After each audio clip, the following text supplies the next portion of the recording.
Hello, chat. How we doing? Welcome in.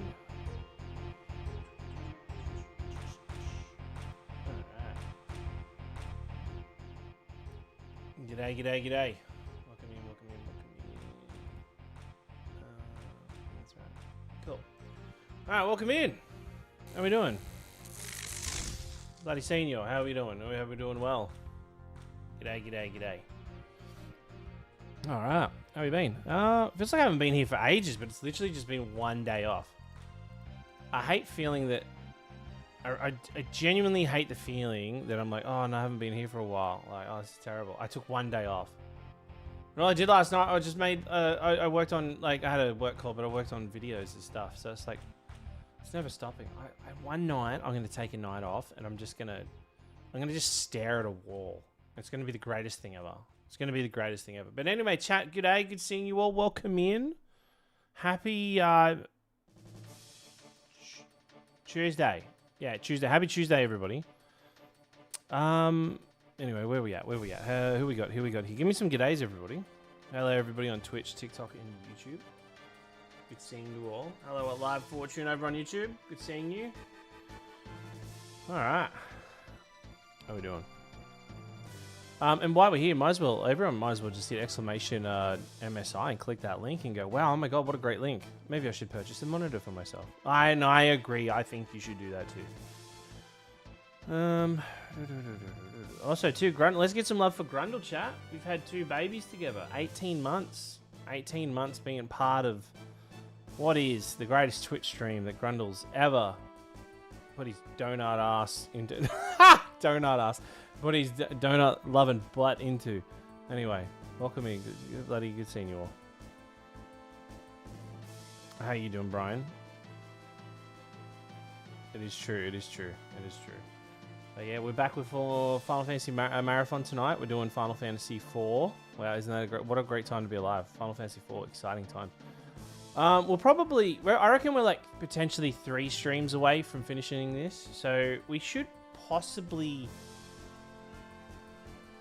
As long as we get to Rubicante tonight, Rubicante, I would say that we would be on good track. As long as we're near Rubicante, I would say.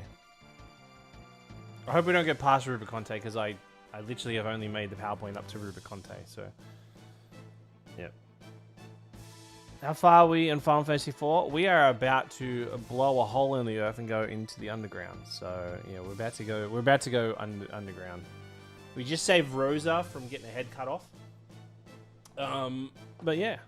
Other than that, also too, chat, we announced the podcast today, the RPG Tales podcast, which has been in the works. The logo's done. The music's being worked on. And yeah, I've been talking to people. People want to join, which is good. Also, we launched the Patreon. I launched it, and Patreon's like, oh, let us review it. I'm like, oh, you fuck. So... I haven't really publicly... I mean, I've publicly announced the Patreon in Discord, but it's still getting worked on.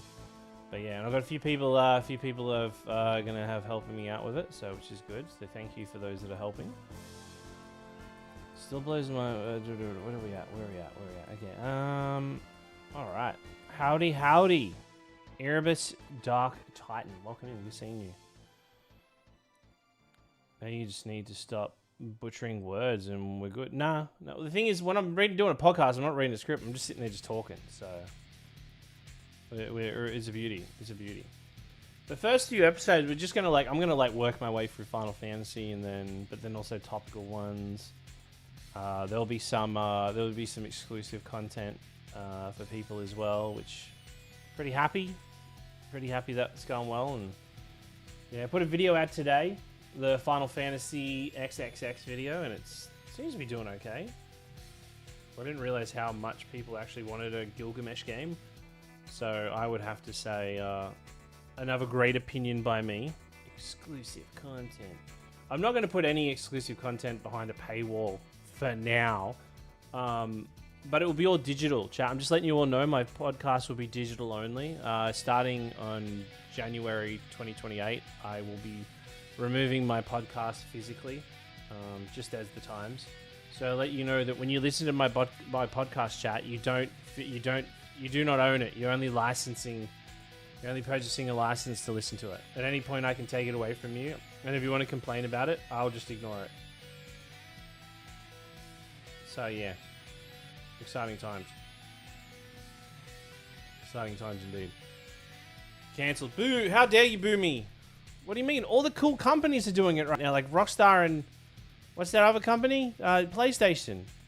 What, are you telling me they're doing something that people don't like? Oh, I highly believe that. I highly do not believe that. It's great advice. Alright. Anyway. Had a blast playing 14 with you on Sunday. Hell yeah, that's glad to hear that, dude. No, Sony will never hurt us.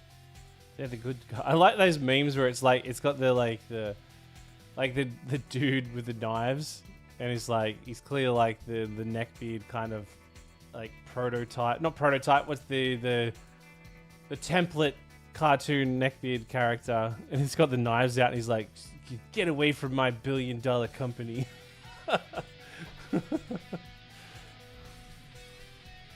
You want a physical podcast?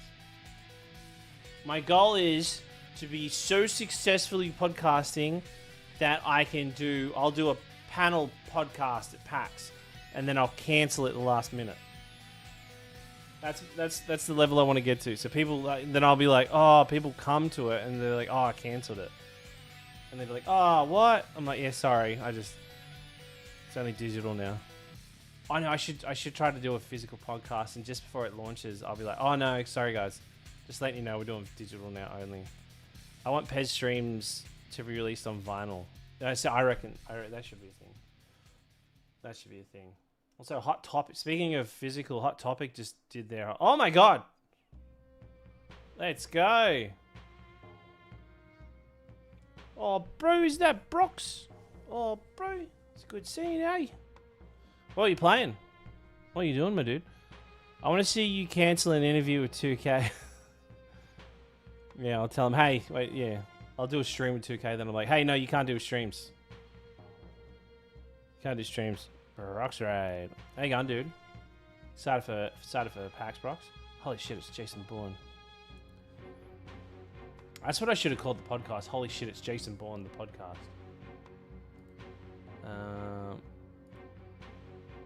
That's it.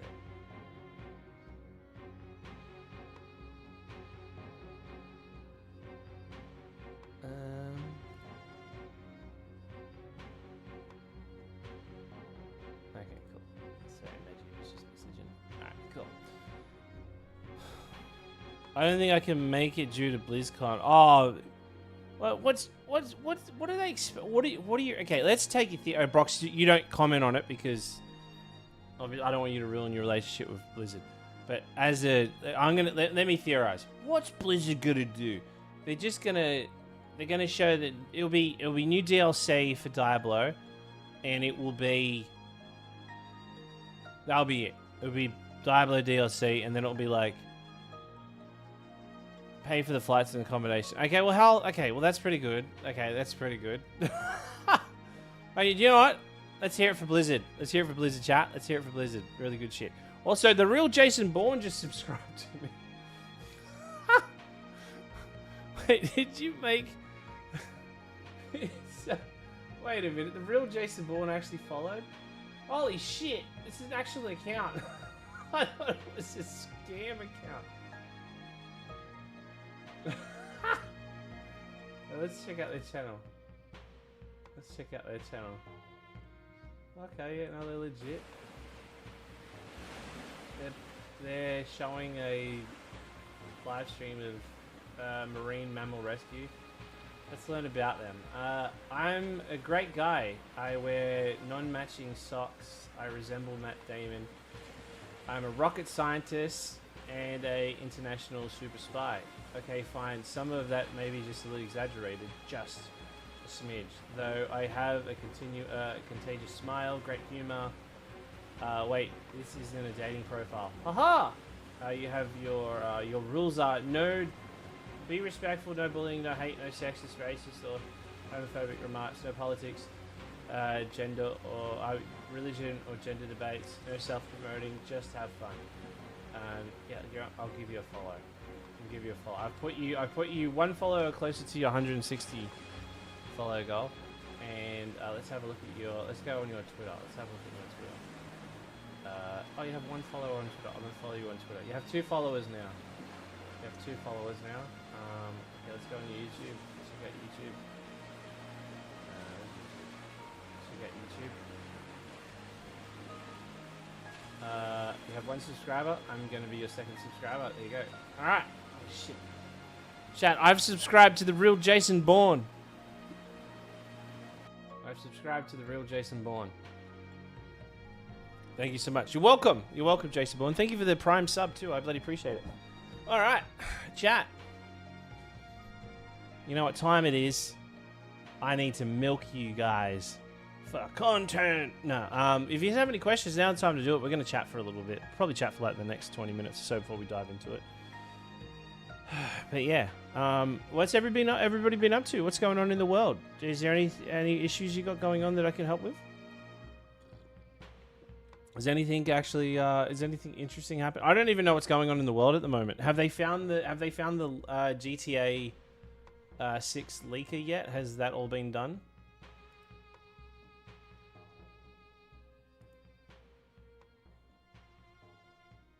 I've got content, Greg. Can you milk me? Oh,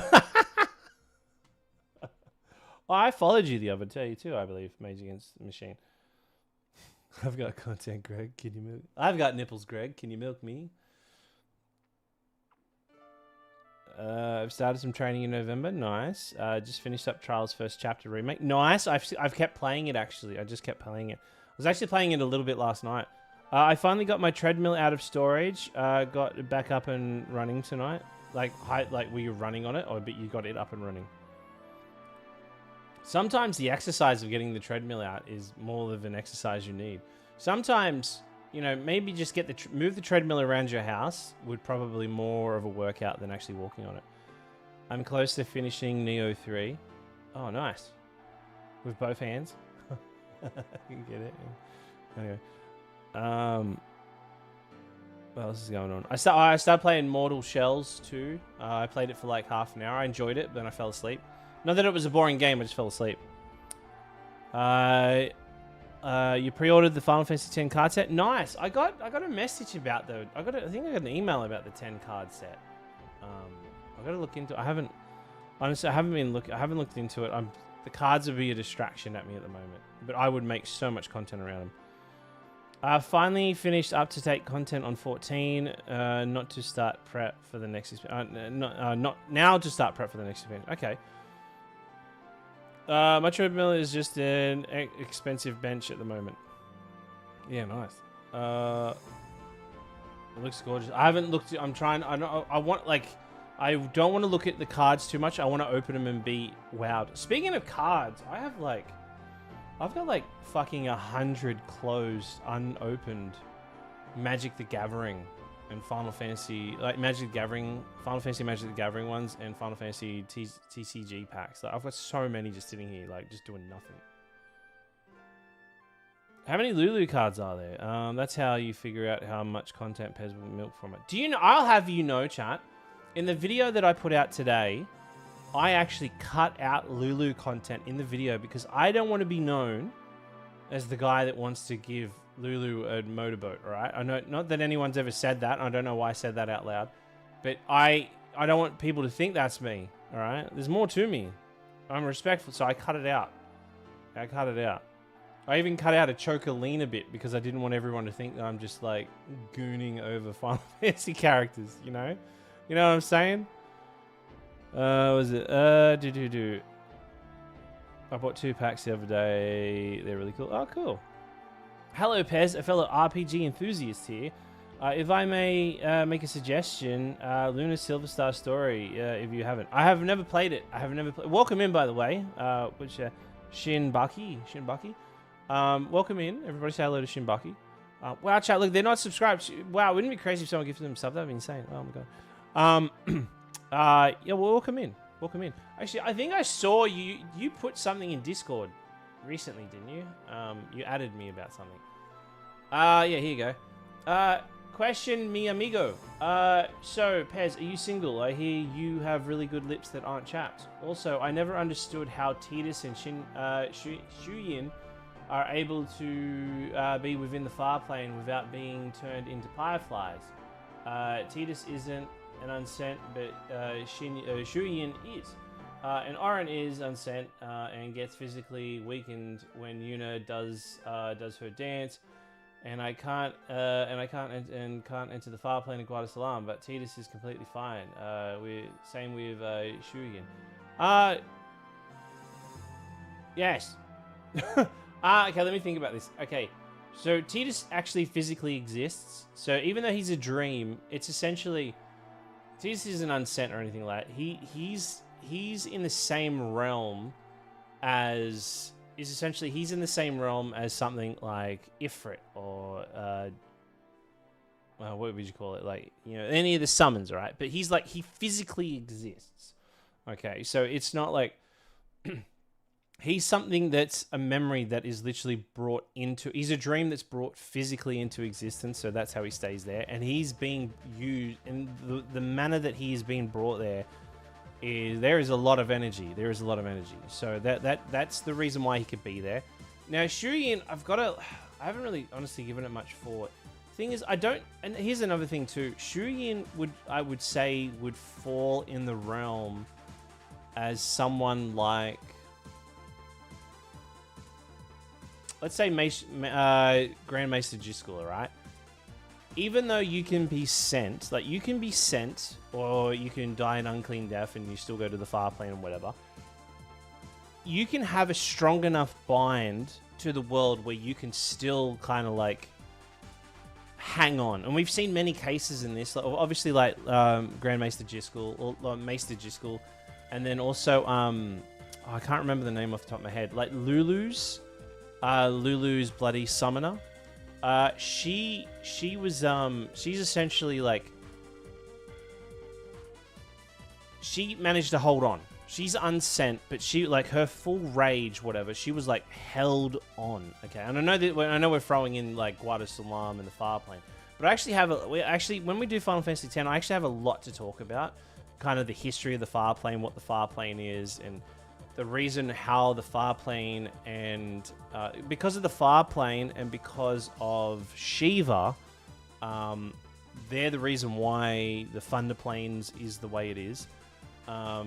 And you'll, like, a lot of people don't realize this. The far plane, even though you can like access it at Guadasalam, it isn't physically at Guadasalam. When you go to walk in to the far plane, you'll notice there's this like scene where you kind of like, it's like you're walking from the edge of a cliff and you're walking up these stairs and you go into what looks like on the outside, like this giant mountain, this like wall. And when you go in through the wall, you'll notice that there's this glyph. It's actually like the same glyph used in a summon. So there's a lot there. So I need my PowerPoint presentation to show you all this, but we'll go over that in like fine detail. It's really fascinating. It's really fascinating, and I think I'll probably need to go over that, and I'll go over my notes, and I'll probably be able to figure out why Shuryin is still alive. But the reason why I think the reason why I think he can go in there is because he is still hanging on. Like, he is still physically hanging on, and it's the same with like Jiscul. Jiscul could was able to walk out of it.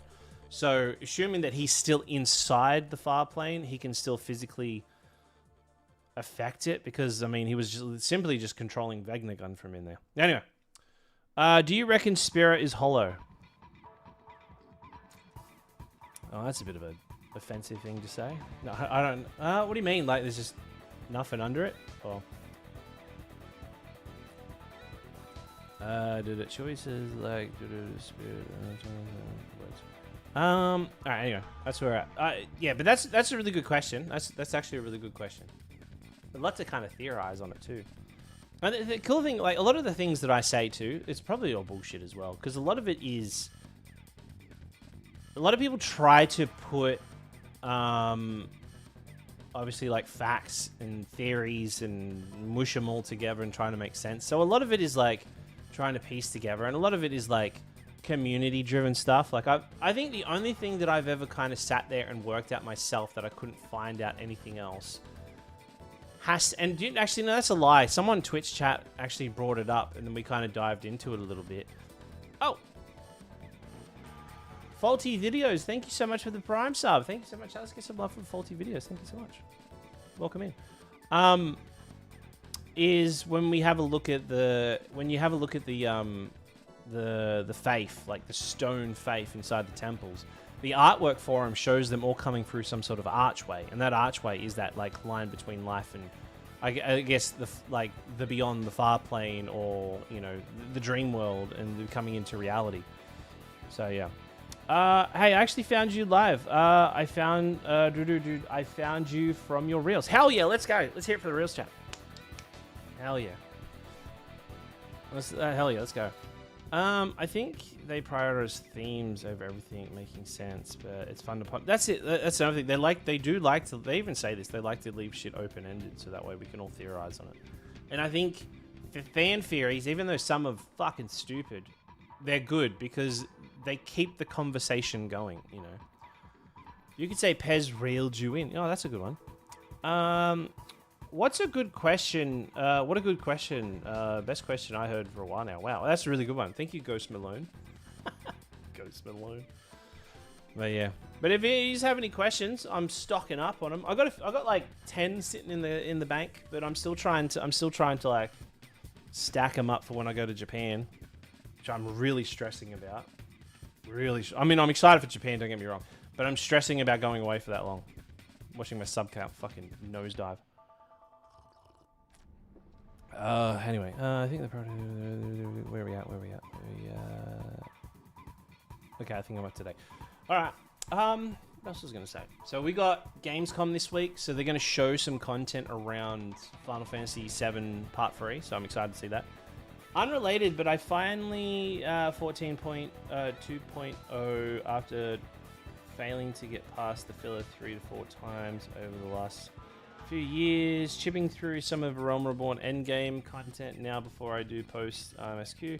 Wait, that's awesome. Honestly, the Realm Reborn and post content Realm Reborn is some of the hardest shit to do. Not because it's hard, it's just like it's hard to get excited about it. But once you get into Heaven's Ward, holy shit, it's like, have you ever like woken up in the morning and you're like, fuck, today's a good day, and then someone just lights a firecracker of fucking enthusiasm and just shoves it up your ass, and then all of a sudden you're like, hell yeah. That's the best way I can describe it. Good day, Pez. Should the Final Fantasy game come back using the sphere grid? No. Oh my god. Oh, look at this, chat. We got, oh wow, chat. We got a, thank you for the Prime sub, chat. We got what's his name? Down Bad Davo. Good seeing you, Davo. Good seeing you, Davo, if that is your real name. Chat, let's get some love. Wow, he's already VIP too. This is crazy. Let's hear it for Down Bad Davo, chat. Oh, my alerts are off. Oh, thank you. Okay, alerts are on. Thank you, Davo. Hello, everybody say hello to Davo. Pez, if you had the chance to romance any Final Fantasy character... Pez, if you had a chance to romance any Final Fantasy character, who would you pick? Lulu. Sorry, I broke character. Wow, what a great question. That's a really good question. That's possibly one of the best questions anyone's ever asked me. You know what? I'll just go out on a limb. I think me and Lulu would get along really well, you know. But you know, the obvious reasons, right? The reason why everybody likes Lulu. She's a puppeteer. Honestly, a puppeteer. Have you hung out with someone who's a puppeteer? They're fun. They're fun to hang out with. They're really cool. You know, she's just, who knows how to do that? I don't even see any strings. Clearly, she uses magic, you know. But if I could be in a romance relationship with anybody, do you know what? I reckon Scarlet. Scarlet would be a good romance. She just. Oh, thank you. Such a tease. Thank you so much. Thank you so much for the bloody Brian for gifting the sub. And do you know what? I think another one would be Scarlet. I think Scarlet from Final Fantasy VII. I think that would be a good relationship to be in. Just because she's got a good career path. You know, she's got a stable job. It looks like she's worked hard to where she's get to. You know. I mean, I know Lulu's like a puppeteer, but I mean Scarlet, I could be her puppet. You know, she'd probably treat me like a puppet too. But, you know, it's all about finding someone who's just got a good career path, you know, like, just has a good head on their shoulders, know what they want in life. Good personality, too. She's clearly, like, you know, you don't get up to where you are in life, you know, without having a few, like, you know, good friends close by. So she's clearly a people person. So, yeah, I'd have to say Scarlet. Scarlet with me. I think me and Scarlet would get along really well. Did I just get my points scammed? You did. You do. We just run scams on points now. Holy shit! Look at that. We're chat. We are 9 subs away from unlocking the Final Fantasy V PowerPoint presentation. Isn't that crazy? No, don't refund. Actually, do you not refund? I'll let Davo be refunded this time. Just this time. Just this once. All right. Davo gave me money at the casino, so I'll pay him back by giving him some PES points back. Davo, they're worth a lot on any PES-related channel. There you go. Oh, thank you for the biddy. Thank you, mate. I bloody appreciate it. Which minigame have you enjoyed the most through your current playthrough? None, because there hasn't been any minigames yet. There's no current minigames. But I will say my favorite minigame is obviously Triple Triad, right? Triple Triad's probably the best. But you know, I am a bit of a sucker. I am a bit of a sucker for going out there. And I'm glad this music just started as I was saying this. But I am a bit of a sucker for going out there and capturing animals out in the wild and forcing them into small pens, feeding them food and forcing them to, you know, cavort and do coitus with other chocobos, so that way they can breed really strong running chocobos for me, so then I can take them to a family park full of brights, colors, and lights, things that they've never experienced before on a chocobo farm, and forcing them to race in what is a multi-dimensional racetrack filled with space, lack of oxygen, waterfalls, fire, you know, like all this crazy stuff. So I would say the minigame of breeding chocobos is pretty fun. Yeah. I've heard of those somewhere before. I had this whole short, right, I made, and it was all about Chocolina, but it was like me like going, man, do you know it would be cool just to like have a chocobo? And I'd call it Chocolina. And it would be Chocolina from Final Fantasy 13 too when I would ride her. And like, then like, no, it just sounds like I'm a creep. I already sound like a creep enough as it is, so. Remember, chat, if he doesn't read your question, feel free to repeat it. That's a good one. Thank you, Size. Yeah, chat, if I missed your question, please. How would you fix Final Fantasy 2? It has to exist, but actually, let me change the song for this one. All right. How would you fix Final Fantasy 2? It has to exist, so make it better. Wow, do you know that's a really good question? That's a really good question. A lot of people don't know this, but I actually, I was an actual electrician back in the day, so I'm somewhat of a handyman, so I find this question to be really good. Honestly, one of the best, so because I can fix this game. How I would fix it is I would, if it had to exist, I think the easiest way would be to, like, how do I put this? I think the easiest way to fix Final Fantasy 2, if it had to exist, is to create a time machine, or you know, have someone you know create a time machine to go back in time and then make that it's not exists. Okay, so then that way your question is defunct and we would never have to play it before. But look, if I had to fix, look, the best way to fix Final Fantasy 2, is to just slow down on the encounter rates, all right? As much fun as it is taking a step and getting face fucked by a fucking goblin every 5 fucking seconds you take a fucking step is not fucking fun, okay? But other than that, I think the rest of Final Fantasy 2 is good.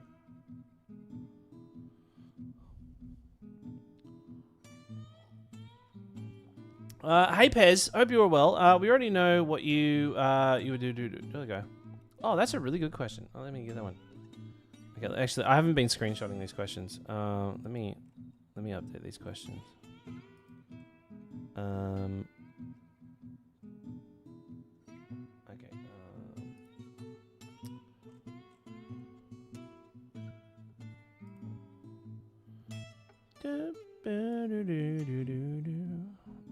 I really like this song lately. Okay, okay, let me get this one. Was it Shadow Zero had a good one? Alright. Alright. Hey Pez, hope all is well. Thank you so much. That's quite a kind thing to say. We already know that you would be a great outside. We already know that you would be great as the voice of the toilet guy in Final Fantasy VII. I agree. But what other odd Final Fantasy characters would you be a good voice? Sorry. But what other odd Final Fantasy characters would you also be good to voice? Okay, well, you know, that's a really good question. That's a really good question. Thank you. Thank you for the compliment. Odd? You know, I think a guy taking a shit isn't odd. Okay, I just want to point that out. I think it's quite normal. But outside of that, I think this is a really good question. Thank you for this. Possibly one of the best yet. Do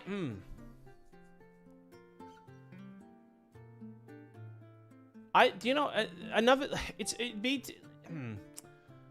There is a character in Final Fantasy VII when you're in Midgar, right? And it's when you're in Sector 5, I believe. And you go into the house and there's this dad, right? There's this dad who is like, oh, you know, my son's upstairs or whatever. I don't really know what the dad says. But then you go upstairs and there's this kid, right? And there's this kid like sitting on his bed or whatever. And he's asleep. I think he's asleep and he's like kind of murmuring about like, oh, this hidden drawer or whatever. Anyway, you can go in the drawer and you can steal his gil. You can steal his money. And then the kid then I don't know, like I would, how would I put it? I would just like to steal that kid's money. All right? I don't know if it's voice acting anything. I would like to just steal that kid's money. You know, honestly, if anything, I would just like to steal that kid's money instead of voicing it. I'd like to play Cloud in that section where I steal that kid's money and not have any remorse for it.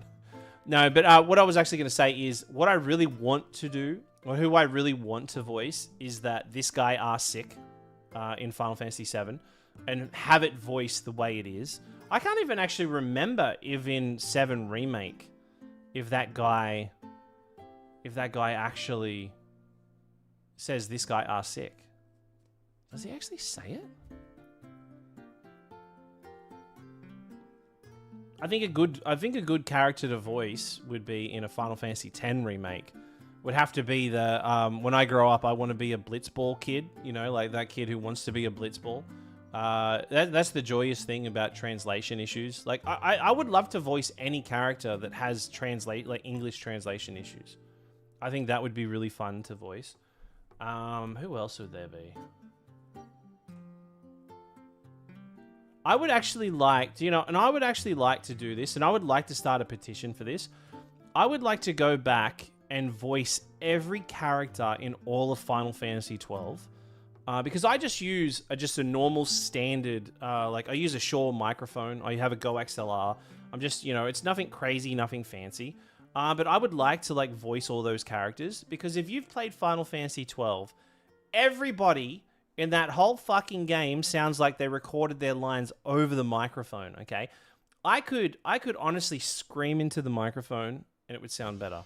I believe, all right? And I think once I'm voicing the character, look, I will show you my range when I get to voice the character in Final Fantasy VII Remake as the, I will show you my range when I get to voice the character in Final Fantasy VII Part 3, Revelations, on the toilet in Rocket Town, right? And you'll see my range, and you'll be like, do you know what? That dude could voice everybody in Final Fantasy XII, and I could do a bad job, and it would still be better than the shit level of recording that was in Final Fantasy XII, right? I love Final Fantasy XII. Great game. Love it to death. But the voice acting, what the fuck, all right? They're all talented voice actors, but their audio's, ugh.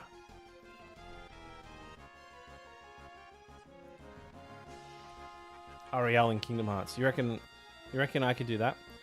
What else we got? But thank you for that question anyway. What else we got? Pez, if you were a merchant in Limblom, what would you sell and who would you employ from any Final Fantasy? Oh, man, that's a stacked question. Let me think about that one. Let's think one. Who would I employ? I would sell Mist. Actually, that's okay. Let's work on that one. Alright, let me change something. Alright, Pez, if you were a merchant in Limblom, what would you sell and who would you employ from any Final Fantasy? Wow, that's a really good question. That's a really good question. Thank you so much. Thank you so much. That's an easy answer. All right. So we all know that Limblom is one of like the leading airship cities. You know, they have a lot of airships out there, and they use what is mist to fly ships. Okay, it's very smart. But the mist doesn't last forever. So what I would do, I would open up my own canned mist, shop, so that way people can buy canned mist, and you can like then put them in your vehicles. You know, you don't actually have to like ride on top of mist. I can like provide fuel mist for everybody. You know, like go those places where you can't go. You know, I think it would be a really good idea. It's like fuel on the go. You know, I don't think if anybody's ever heard of like fueling stations before in Final Fantasy IX. That's what I would do. And just to be a fucking prick, I would hire everybody from the Black Mage Village, because everybody knows the Black Mages are literally made of the mist. So I would be forcing... Now what I would do, you know what I'd do? And I would open up like a... What's the word they got? Is like when... Like I would open up job opportunities for those... for the Black Mage from the Black Mage Village, for them to come and sell the mist that those guys are actually produced from. Because it's some kind of like sick scheme. I don't know. Yeah, I'd put VV head of sales. You know, I'd put VV head of sales. He's trying to market himself. So, if I was to shove VV into the engine of an airship, would it fly? I think it would. Okay. What else we got? If Final Fantasy VII, wait, what is it? If Final Fantasy VII's Jess pixelated character had become more cute in Final Fantasy VII Remake, you could imagine Final Fantasy VII Beatrix. I think Beatrix is pretty banging in Final Fantasy IX, right? Oh, here we go. Hi, Pez. Where's the... Sorry, I'm missing... Hi, Pez. Delighted to be joining your stream for the first time. My Final Fantasy withdrawals are hitting, and the series is the perfect fix. Hell yeah! Welcome in, Impossible BB. Welcome in. Good seeing you. Vanille has an accent already. Oh, Vanille. Ugh. She butchers the Australian accent. What else we got? Pez. What spell...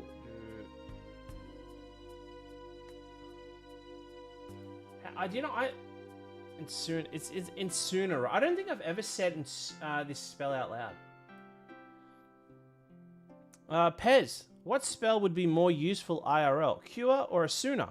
Wow, that's a really good question. That's a really good question, especially in this day and age when, you know, healthcare is an important thing. So thank you for that question. All right, so Asuna would obviously be the go-to for a lot of people, right? But here's the thing: Asuna like fixes like illnesses, all right? But Cure could like stave you from the edge of death. You know, like if I had a flu or a cold, you know, I would use Asuna. But then again, like what can it like? How severe of a sickness could Asuna be? Because I'm assuming things that could make you incredibly sick, that could probably kill you. Illnesses, Asuna would be the thing that you would want to use, right?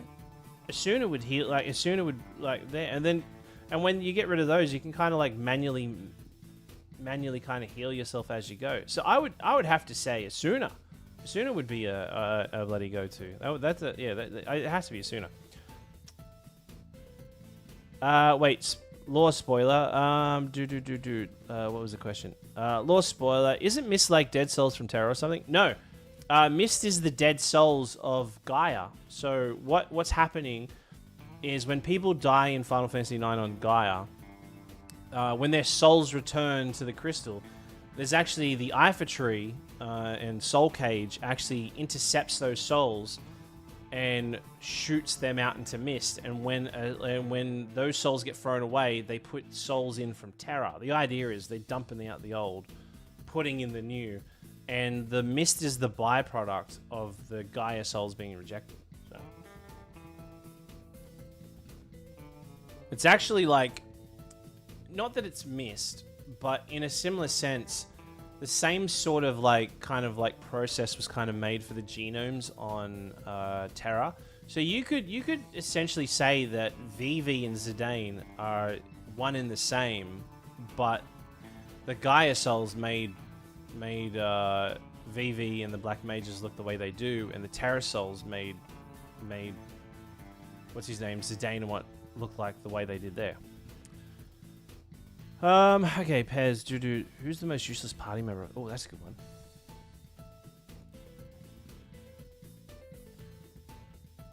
That's a good one. I would like to hear your opinions on this one too, chap.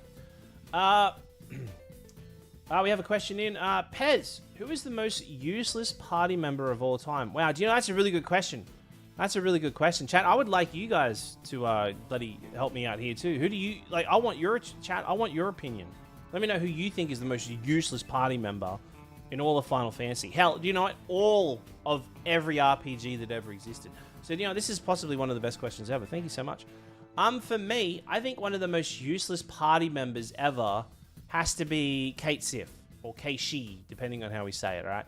I know a lot of people will say, like, oh, you can use that cheese thing to, like, do the, like, limit break. You know, nah, it's not good. It's just like, okay, if you don't want to play Final Fantasy, then you can do that, you know. But if you want to actually play the game like a proper person, then, you know, you just don't. Yeah, Kate Sif is like, his limit breaks suck. Just shit character. I'm not all about it. You know, I think if Reeve actually just hung out with a group with a gun, I think he would make more sense than him using KC. But anyway. I think he has to be the most useless character. But I think honorable mentions has to go to... one of them has to... Okay. Okay. How do I say this without offending everybody? I just don't think it's possible. Now, look, I refuse to acknowledge that Lulu is one of the most useless characters of all time. Because we all know Lulu's the best character, right? If anything, Lulu actually got stiffed over, right? Lulu leaning so heavily on magic, being her whole thing, kind of is her downfall. Because when you get to the end of the game, you're not using magic at all. Like, you don't use magic at all. There's no, like, real need to use magic. And because that's Lulu's being, like, her whole thing, you know, Square Enix kind of screwed her over there. But you know what? We all respect Lulu. We all respect Lulu, all right?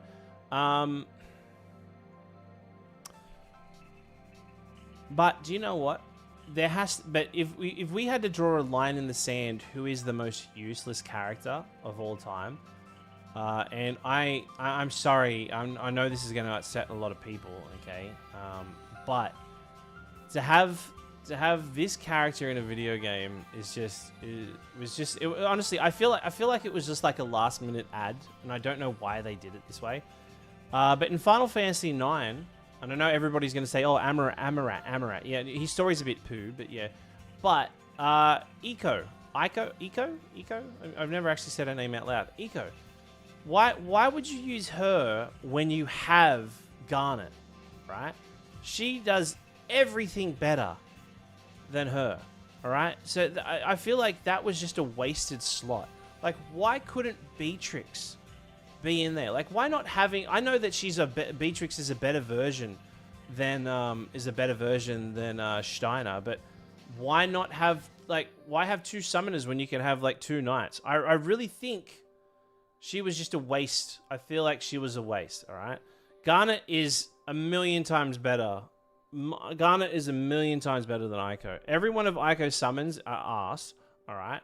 She does, like, even her, like, best summon is just... Meh. All right, it's all about Garnet. So, even stats-wise across the board, she's way better. I thought the idea was that Eiko would be a better white mage than Dagger. But the thing, like, is saying that, like, you don't, like, she is a better healer. She is a better healer than Garnet. But do you know who's a better healer than Eiko? Is bloody Quina. Quina's blue magic does everything better than Eiko can do. So, like, the way Quina can, like, support the party is way better than what Aiko can. Aiko is just like ass. Honestly, ass. But the best character in Final Fantasy IX is hands down Quina. She is a powerhouse. She is an absolute powerhouse. If you know what you're doing, whew.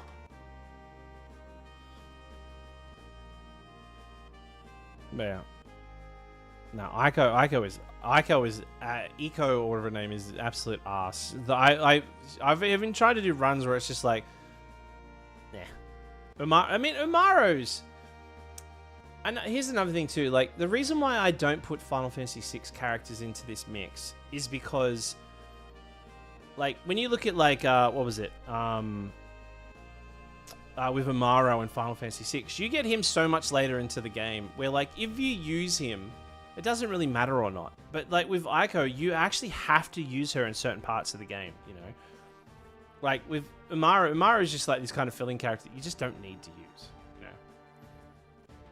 know? First time I disagree with you, Pez. Aiko is better than Garnet. Oh, I don't know. I feel like you're outmatched here on this one. Stats-wise, ugh. G'day, folks. I finished Final Fantasy X for the first time yesterday. It is a hot take that I found Kamari almost totally... is it a hot take that I found Kamari almost totally useless? He felt lesser version than every other character, and his blue magic abilities being locked behind overdrives made him somewhat... no, you're right. No, you're absolutely right. Yeah, he is... Yeah, Kamari was a shit character. Yeah, he is a shit... He's a good character, but as a like, a companion... in battle, no, he's absolute poop. Absolute poop. Aiko got Phoenix, case closed. Yeah, but you don't need Phoenix. Just don't die. I'll put it this way. All right, I'm ready to die on this bridge. If you suck at Final Fantasy IX, then yeah, you probably should use her. If you can't keep yourself alive and you struggle with the basics, Aiko could probably help you out. So. There we go. That's how you put those people in a certain category. By the way, Sias, how's you interested in 5 gifted subs? I think he is good if you can work out his absorb skill ability. Yeah, Kamari's good for like certain mechanic fights, but yeah, he's like, I know Kamari's also. Do you know what Kamari's good for? If you need someone to take a hit. You put Kamari in the same category as a summon. If you know you're about to get, like, someone's about to get unced, swap Kamari in and let him take the hit. Let him take the hit. I think that's the best way to look at it. Hey guys, I don't see Final Fantasy IV after years on the list. Yeah, we're not doing Final Fantasy IV after years. Because it's poop. And we didn't hit the sub goal for it. Oh no, it's crazy. But the next... Oh my god, Sias!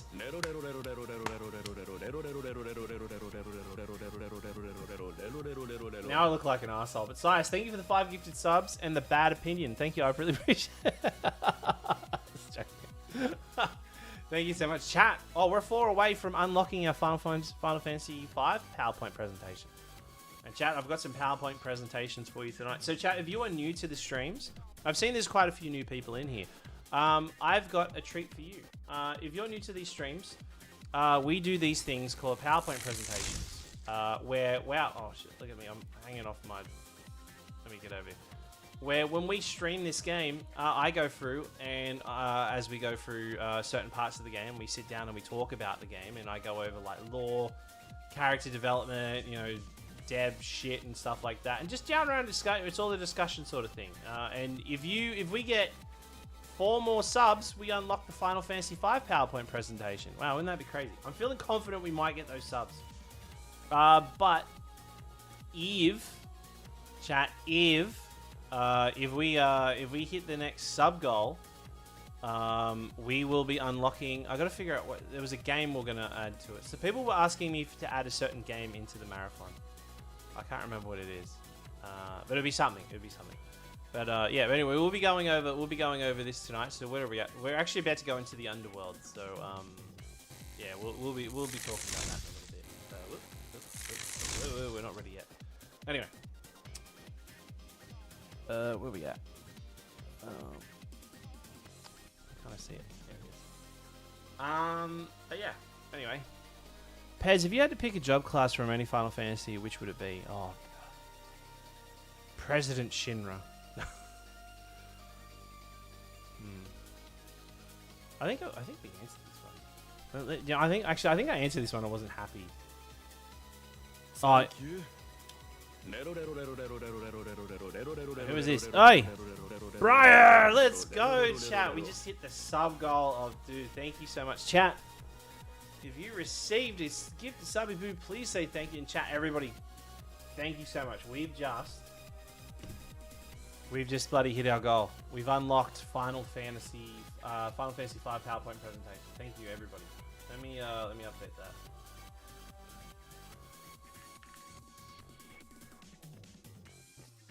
All right, dude. Thank you, chat. Chat, let's go. Thank you so much for the support, everybody. I bloody appreciate it. More lore. Hell yeah, marble time. No, you didn't hit the marble goal last week. I told you, you had to hit the marble goal last week. I don't hand out marbles lightly. What if there was a Final Fantasy that I was going to put in here? Oh yeah, that's right. We were going to do a Guys. All right. So if you don't, does anybody here know what Guys is?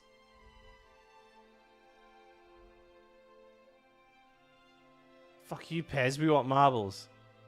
Okay, well that's a bit aggressive. Honestly, liking the lore presentation so much more than I was expecting to. Hell yeah! All right, so the next goal was going to be Guys. So the next one will be 500. So, and we got quite a lot of this. Wait, you mean Guys? Yeah, Guys. Did I not say it right? Guys? Okay, is that how? I thought it was. Is that not how you pronounce it? Guys? What's the lore behind the cone on the wizard hat? Found it. Wizard hats are quite expensive. Guys, it's a fighting game on the PlayStation 1 that has Cloud and Sephiroth in it. So we'll do a Guys stream.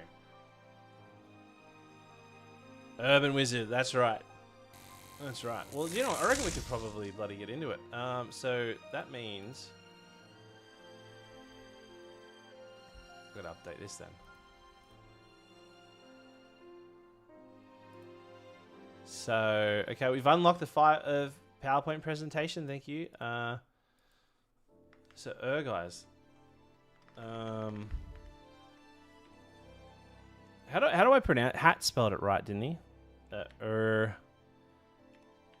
Guys. Guys stream. All right. So if you don't know what Guys is, it is a PlayStation 1 game that was made in collaboration with the Final Fantasy VII team, and it's got... Oh my god! I choose to run toward my problems and not away from them. Oh. That's what...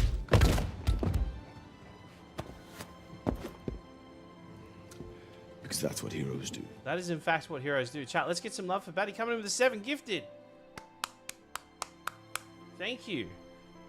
Air gates. Guys is pronounced like air gates. Air gaze. Air gaze. It sounds like I'm saying air gaze. Reminder of the time. Oh yeah. Oh wait, where is the timer? Oh, there it is. Okay. No, I did make it. Thank you. Who said that? Thank you, Greyhammer. Yeah, chat. Do you just want to get into it? Okay, I feel like I'm kind of having fun just chatting. We probably should get into it though. Hey, we probably should get into it. All right, I've finished my coffee anyway, so it's probably makes sense to probably do it. What do you reckon? Guys. I always thought it was Guys. Guys. Guys. Come on, Pez. I'm allowed to be on. Right now. Heart of Cards. All right. Okay. Cool. All right. Well, we got that. And then if we get to after that, we'll be unlocking the Final Fantasy VI PowerPoint. So it's just called Power of Friendship. Yeah, nice. All right. I reckon we can bloody get into it. So chat, if you have any questions you want to have, hold on to them. Thank you for the questions so far as well. And just a reminder, thank you MSI for sponsoring the streams for this month. If you hit exclamation MSI in chat, you can click that link to see out that new monitor they sent me. Bloody thank you MSI. And also too, if you are new to the streams, without selling it. This is an all marketing push, by the way, but I'll get these out of the way now. Hit exclamation FF Marathon, and you can see the full list of the marathon, okay? And when we unlock games, I'll be adding them into the marathon, okay? And that's where I'll put the past PowerPoint presentations in and such and whatnot. in the how long it took us to beat the last games and whatnot. So I would keep an eye on that. If you want to see these PowerPoints that I put together, they'll be there forever for everybody to check out. But I don't put the current PowerPoint presentations I'm doing until the game's done, because I don't want you fucking looking at it when I've got I don't want you seeing my non-complete versions of the PowerPoint. I just hearing the way Pez just responded to me made me realize just how done he was with my bullshit. The thing is, Renee, when I say stuff out loud, I'm like, that can be clipped and used against me. So I read what you said. I'm like, I'm not saying that out loud.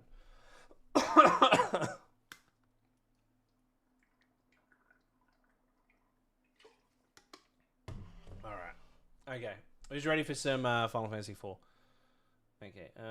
Music. Final Fantasy IV. All right. Sorry for like the flashbang too. I didn't mean to. Oh my god, it's so bright of me. Alright. Where are we at? Alright, get the PowerPoint. Okay, and we start. Alright, cool. I hit start. Look at that round of the chat. Let's round up a good start. I hit start. Okay. The party's pretty weak right now. We can go fight Odin. But we would honestly get our shit pushed in. So we won't be doing that. So where we're up to in the story is essentially we are just walking around until we find where we need to go. And if you don't know where we're going, we're going to go to a new town because we have an airship now. There is a town that I believe is down here. Yeah, here we go. This is the place. You're going to see one of the most coolest, in my opinion, one of the coolest cinematics for this game in pixel art. I think it's really cool what we're about to see. Before we do anything, so in here there's this well, and the whole purpose is we drop a bomb down. Oh, we drop like a rock down there or something, and it blows the earth open. But yeah. What can I do for you? And then we're like, I remember we ran out a lot of stuff. Cool. I actually didn't make a PowerPoint for this town. I'm sorry, chat. So what's this town? We're in Argot. Argot is a known name for a town where everybody's anuses are joined to their piss hole. It is a common term. If you don't know it, well then, what's going on?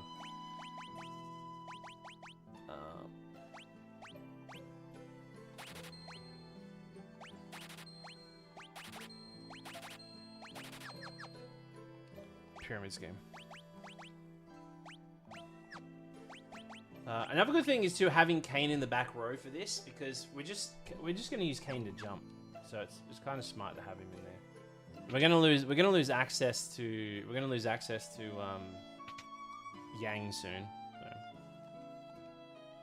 All right. I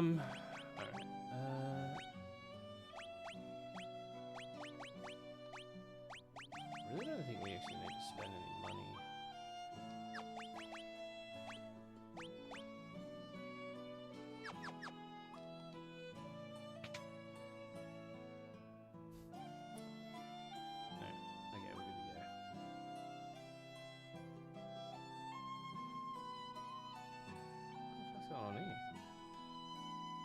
Hello, did you want to change your name? Oh, okay, oh, shit, we gotta change names. So who gifted a bunch of subs tonight?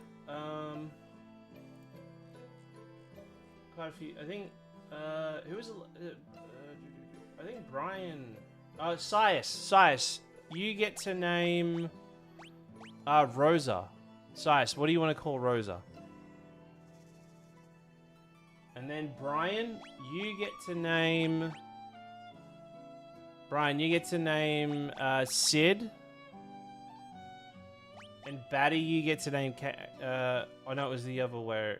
Because we got Rosa then. Okay. Yeah, so no, Batty, you get to name Rosa. No, wait, no, what did I say? Brian, no, fucking, what's your name? Sias, you get to name Sid.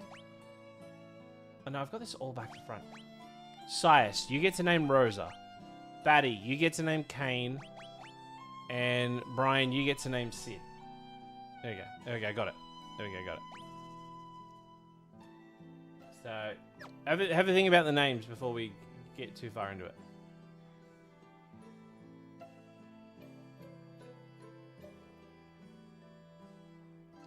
Brian, who do you want to... Brian, just name everybody.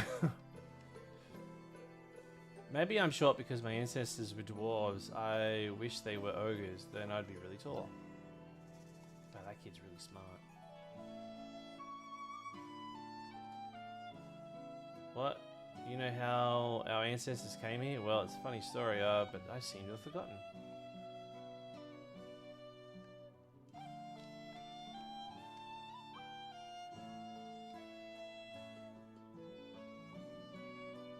My grandpa is really strong. Grandpa, really strong.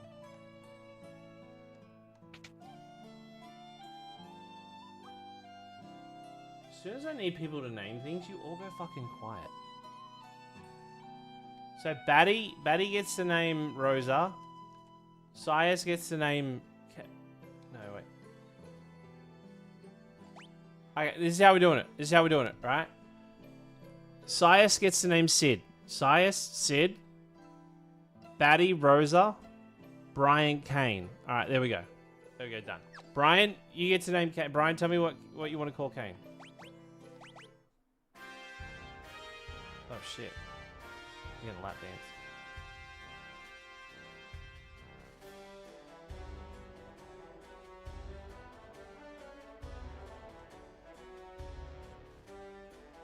Just the weirdest lap dance we've ever done.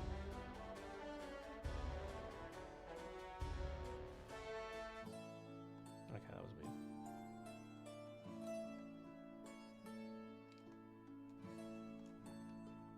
Whoa, MJ's back, baby. Without darkness, light cannot exist. Without the day, there can be no night. Oh shit. Okay. It's pretty heavy. Let's just say this came from the crater in the north of the mountain. Okay, so this is clearly the place.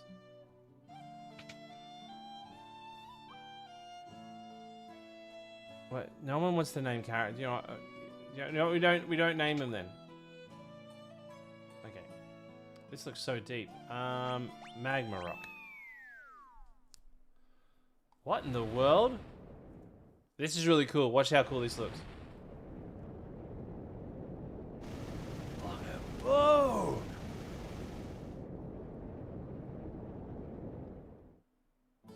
Hopefully there was like nobody up on that mountain.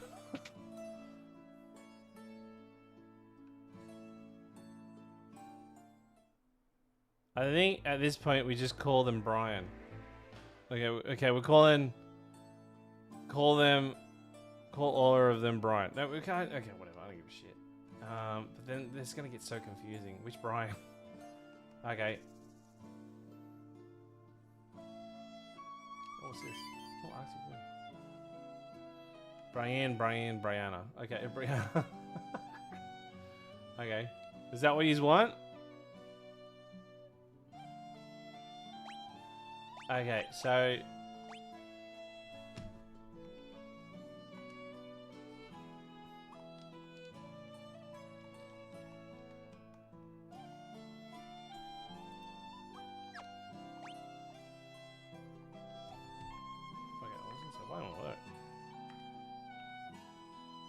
Brian. Yes. And then, what do we want? What's Rosa? Okay, Brianna.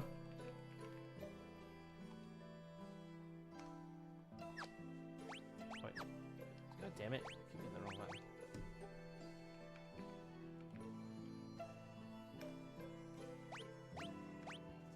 And then, what was this one? Brian Gaga. Brian Gaga. Wait. Brian Aga. Brian Aga? Is that what we want? Me, Brian Gaga? Alright. Okay, we gotta remember who's who. Okay, done. Brian Gaga. Alright, done. That was easy. I'll cast the Bryans. Sebi was telling me, he goes, you want a fun run on Final Fantasy is name every character Sephiroth. Because it's just like super confusing. Alright, so this moment's really cool. Okay, to put my serious hat on, this moment, what we're about to see here is actually really cool. It's one of the first times you've seen anything like this in a video game. I guess Mario does go down pipes into like underground, but having a whole world set underground is insane. Wouldn't it be crazy if we get shot down by a cannon? That'd be crazy. Alright. Now, before we get going, how about we talk about, do you want to talk about this? You want to do PowerPoint? I'll put the PowerPoint together. Alright. Not Barbarisha. The Underworld. But reminder chat, I won't keep bringing this up every time, but if you are new to these streams, when we get to new areas in video games, we get new characters, new enemies, in like locations, we do these little PowerPoint presentations so we can talk about it. Yeah, and I'll go over like little things here and there. I've tried to do as much research as I can. There may be some things in here that are wrong, but these are all open-ended discussions. So anyway, the Underworld. The Underworld is a vast subterranean world hidden beneath Final Fantasy IV's surface. Which the world of Final Fantasy IV. Does anybody know what the world of Final Fantasy IV is called? There's a bit of trivia for you. Let me know if you know at the end. The home of the dwarves and the 4 dark crystals. Cecil discovers it while pursuing Golbez, revealing that the struggle for the crystals extends deeper than anyone realized. The Role, which is the dwarven homeland, home of the dark crystals, and the second major world region. Okay, it's second major, implying that there may be a third, which we'll obviously touch on soon. That's its role. And another thing too is what we do is we break these down into multiple things. Introduction, its role in the game, what it is for the story, its name, meaning, and then just some facts there. Oh, that's such a tease. Hey, Smug, thank you so much for the bloody 2 months. Prime subs, appreciate it, dude. Thank you so much. Ciao, let's get some love. Where are we at? Okay, the story. So Golbez turns his attentions to the Dark Crystals. So in the story now, Golbez has all of the Crystals of Light. So we just know them as the Crystals, but they're actually the Light Crystals. Forcing Cecil to battle him into an entirely new world beneath the surface. The name meaning. Across mythology, the underworld... Across mythology, the underworld is a realm beneath the living world, appearing as Hades in Greek, Duet in Egypt, and Yalmi in Japan.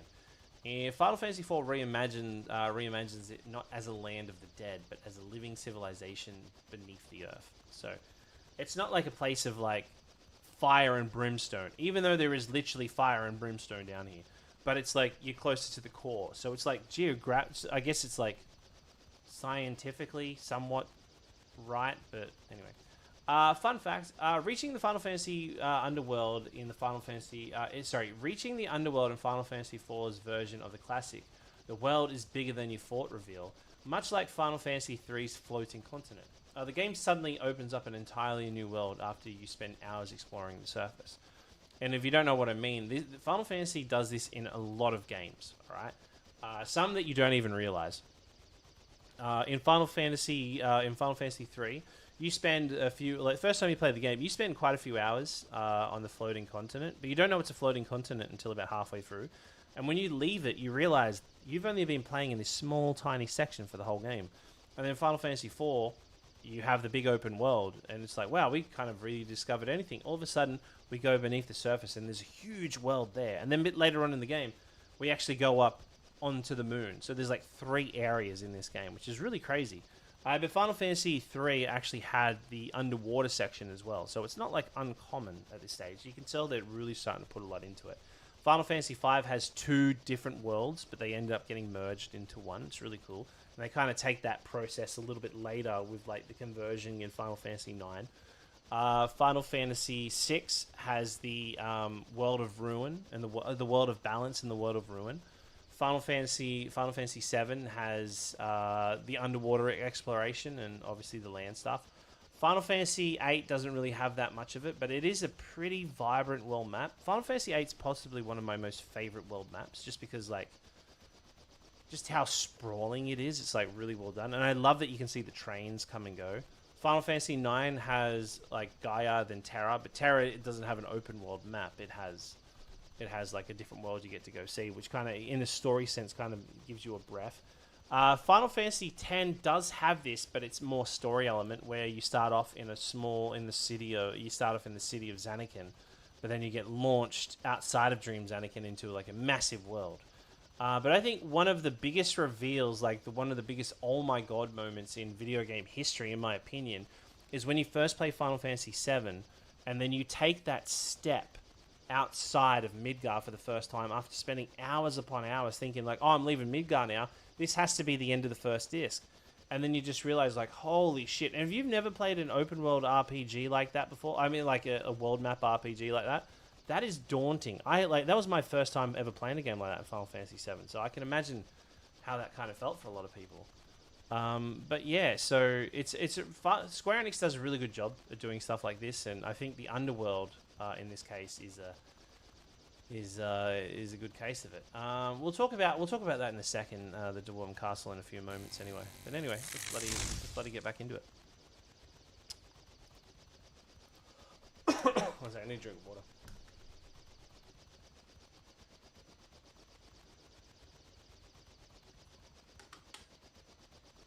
Alrighty, the Red Wings.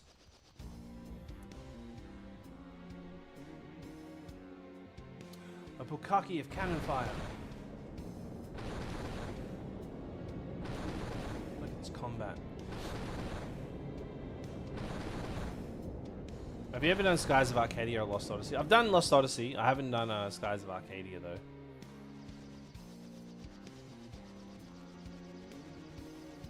Fucking oath, Renee. Renee, that's the best. How did they beat us here? Who are they fighting? I'm gonna bust through the line. Hang on.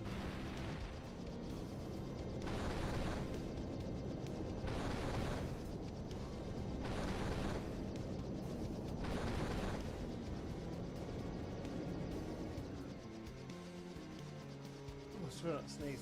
She won't hold together. We're going down. You don't really want to crash in a place like this, right? Say so.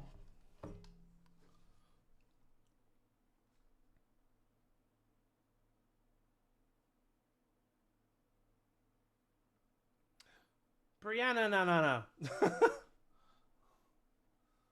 Is everybody all right? Yeah, but the Enterprise, we had to land. It's too risky to fly under these conditions. We have no choice. Let's take it down. Isn't it crazy that we just landed right near a castle? Wow, isn't this convenient? All right. Well, now that we're here, we might as well jump back over to the power plant. All right. Where we at? Okay, the Dwarven Castle. All right. The Dwarven Castle is the capital of the Underworld's dwarves. Ruled by King Gyot? I don't think I've actually said that out loud. And the Guardian of the Dark Crystal. It becomes Cecil's main refuge at the battle against Golbez moves underground. So these guys become pretty friendly off the bat.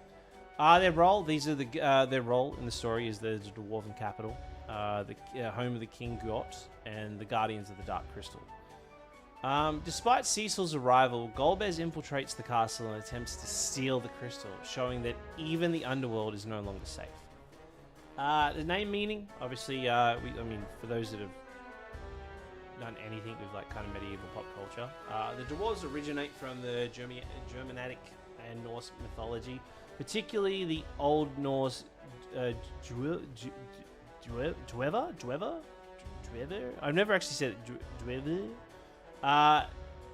They are the master smiths and craftsmen who live beneath the earth, making Final Fantasy IV's underground dwarven civilization a direct fit with those mythological roots.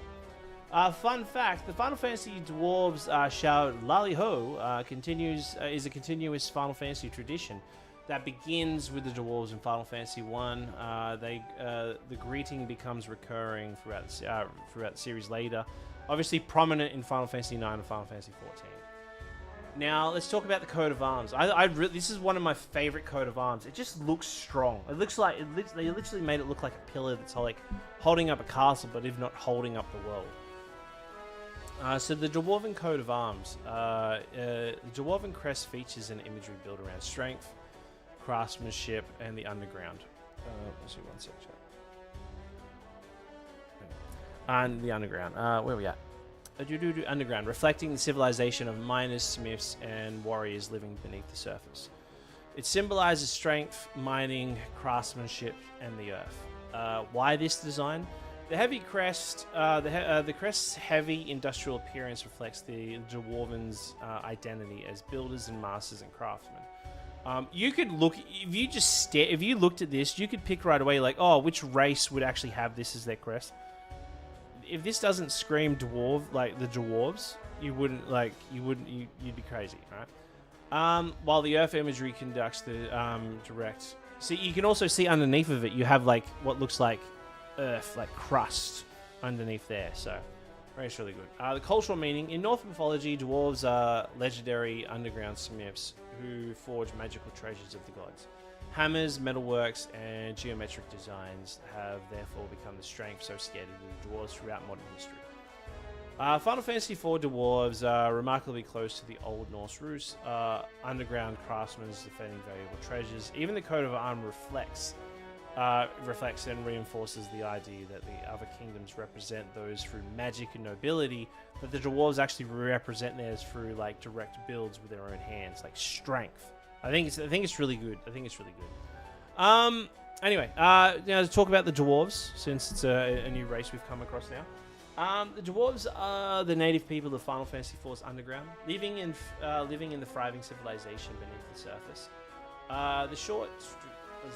The short, sturdy, technological skilled, they are ruled by King Gwart and become the important allies against Golbez. Their role is the underworld civilization. They're craftsmen and guardians of the Dark Crystal. Their culture is is famous for mining, engineering, and craftsmanship. Perfectly suited to be civilizations surrounded by the minerals and volcanic landscapes of the underworld. The name meaning to I kind of like repurposed this, but anyway. Yeah, we've pretty much gone over this sort of stuff. Oh, that's a spoiler. Calm down, everybody. Calm down. I didn't spoil anything there. Hey, Mega Flare. All right. Anyway, but let's get back into it. Right. Also, too, I'll show you guys something really cool that was in this game, but it was removed. But you can kind of see they did like a nice little touch to it. I gotta remember how to get there though.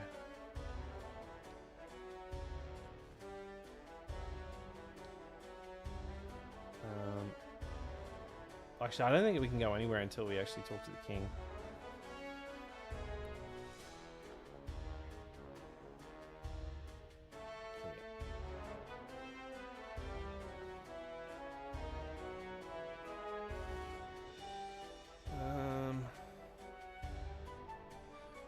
Alright, welcome. You are. I am King Gwart, ruler of the underworld. State your fucking business. We've come to search for the Dark Crystals. Ah, I see. Same as the others, but from what I have witnessed, I gather you are not there on their side. Please tell me you still have the Dark Crystals. Unfortunately, they were stripped. They stripped us of 2, and now only 2 remain in our possession. We are a fraction too late. The castle's crystal is still safe, thanks to our tanks have fought them off. So those were your tanks we saw battling the airships on the way. Airships, you call them. You overworlders create incredible wonders. Our tanks have taken quite a beating. Do you help us with your airship? We'd love to, but she's got... Who's... Oh, yeah, it's Sid. These fucking names have already screwed me over. We'd love to, but she got busted up real good in the crossfire. I need to repair her fast. We'll do anything in our power to help you repair your airship. She won't last in the heat on this Magna anyway. I'll fix her the best I can for now. But I need to fly her back up to the surface and gather some mithril to armor her better. Barangaranga. Just a button. Was it just button up and relax? I'll be back before you know it. Be careful. No worries, I'm a tough old man. He's actually insanely tough too, by the way. King God, where is the crystals? In the in the safest place in the castle, hidden beneath the throne. Rick James, what is it? Someone is spying on us. What? Oh.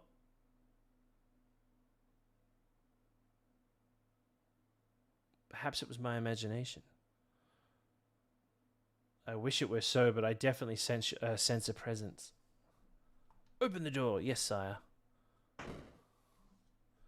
We're just strangers and he lets us right into his most precious area. I actually had a slide for these guys, but I accidentally deleted it.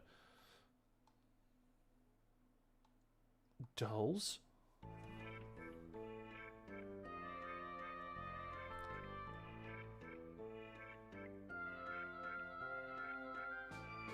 Hot dogs in an air fryer. That's... what the hell?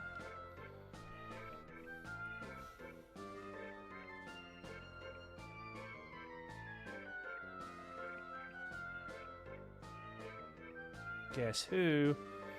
The Calabarinas. Oh, we're cute and we're scary. We love to kill. Murder is fine. Yay. A gift from Golbez. Yippee-ho! Yeah, this is pretty crazy.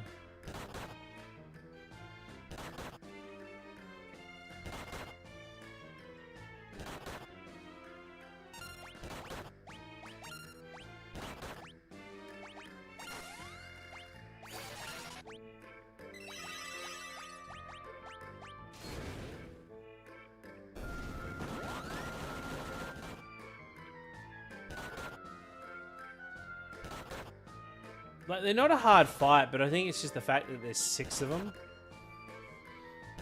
Pez, have you ever played Legend of the Gaia? No, I haven't. I always wanted to. A lot of people tell me I should try it out. Jesus Christ, can I have a go?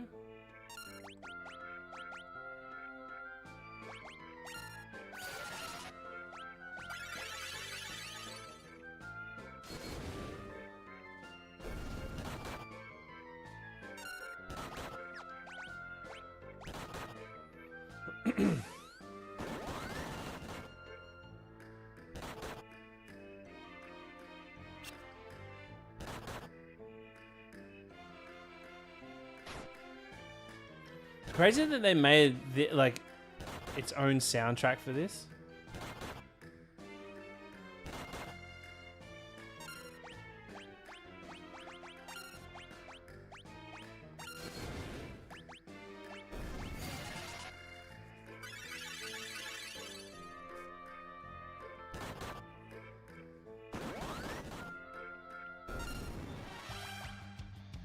Oh shit. Yeah, that's pretty pretty daunting.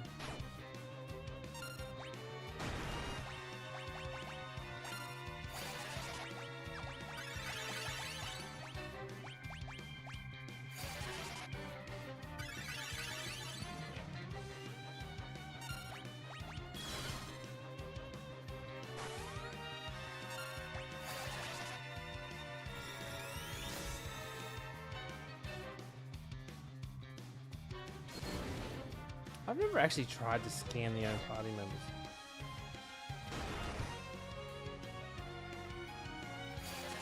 Also, you don't really need Yang alive for this because, I mean, spoiler alert, it doesn't last forever.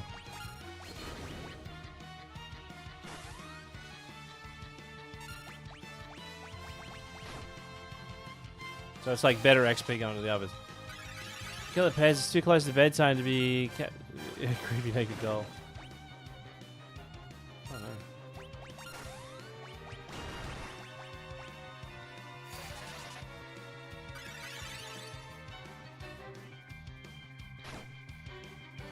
As I say, shouldn't have too much hits left in it.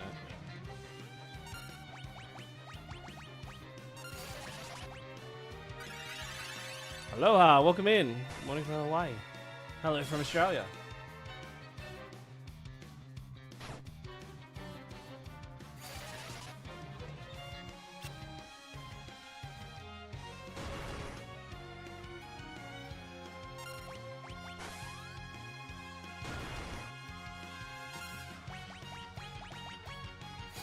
Like, Rosa and Kane in this game are insanely helpful as a team. Like you can like not solo, duo the final boss with just those two.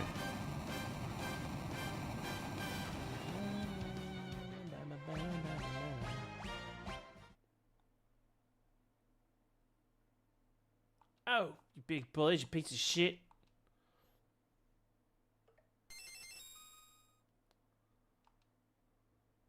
I'll pass cross again.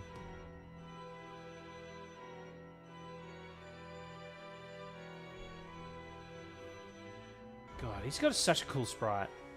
Garbage.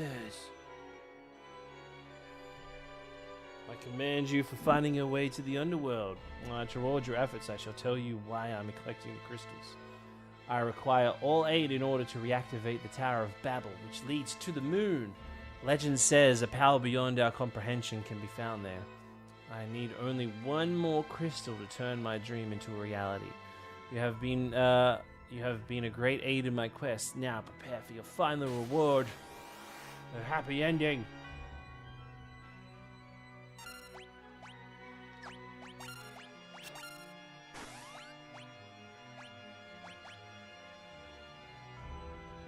What was I going to do? I think it was protect, I think.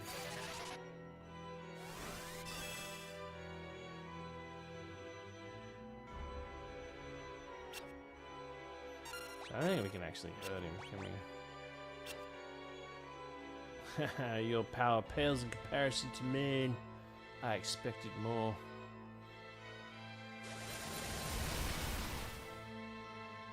Open your eyes and gaze upon the true terror, shadow comfort.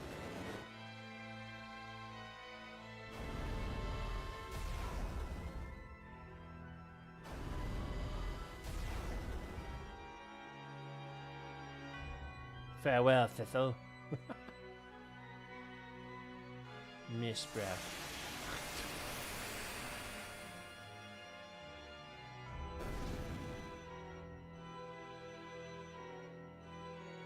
My shadow dragon, destroyed by mist.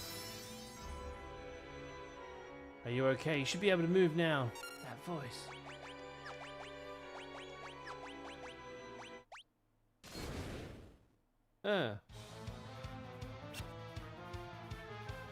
So cool she came back. It's like I completely forgot about her until now. Look at that, just comes swinging in with the big dogs too, Titan. Oh, she nearly gets one shot.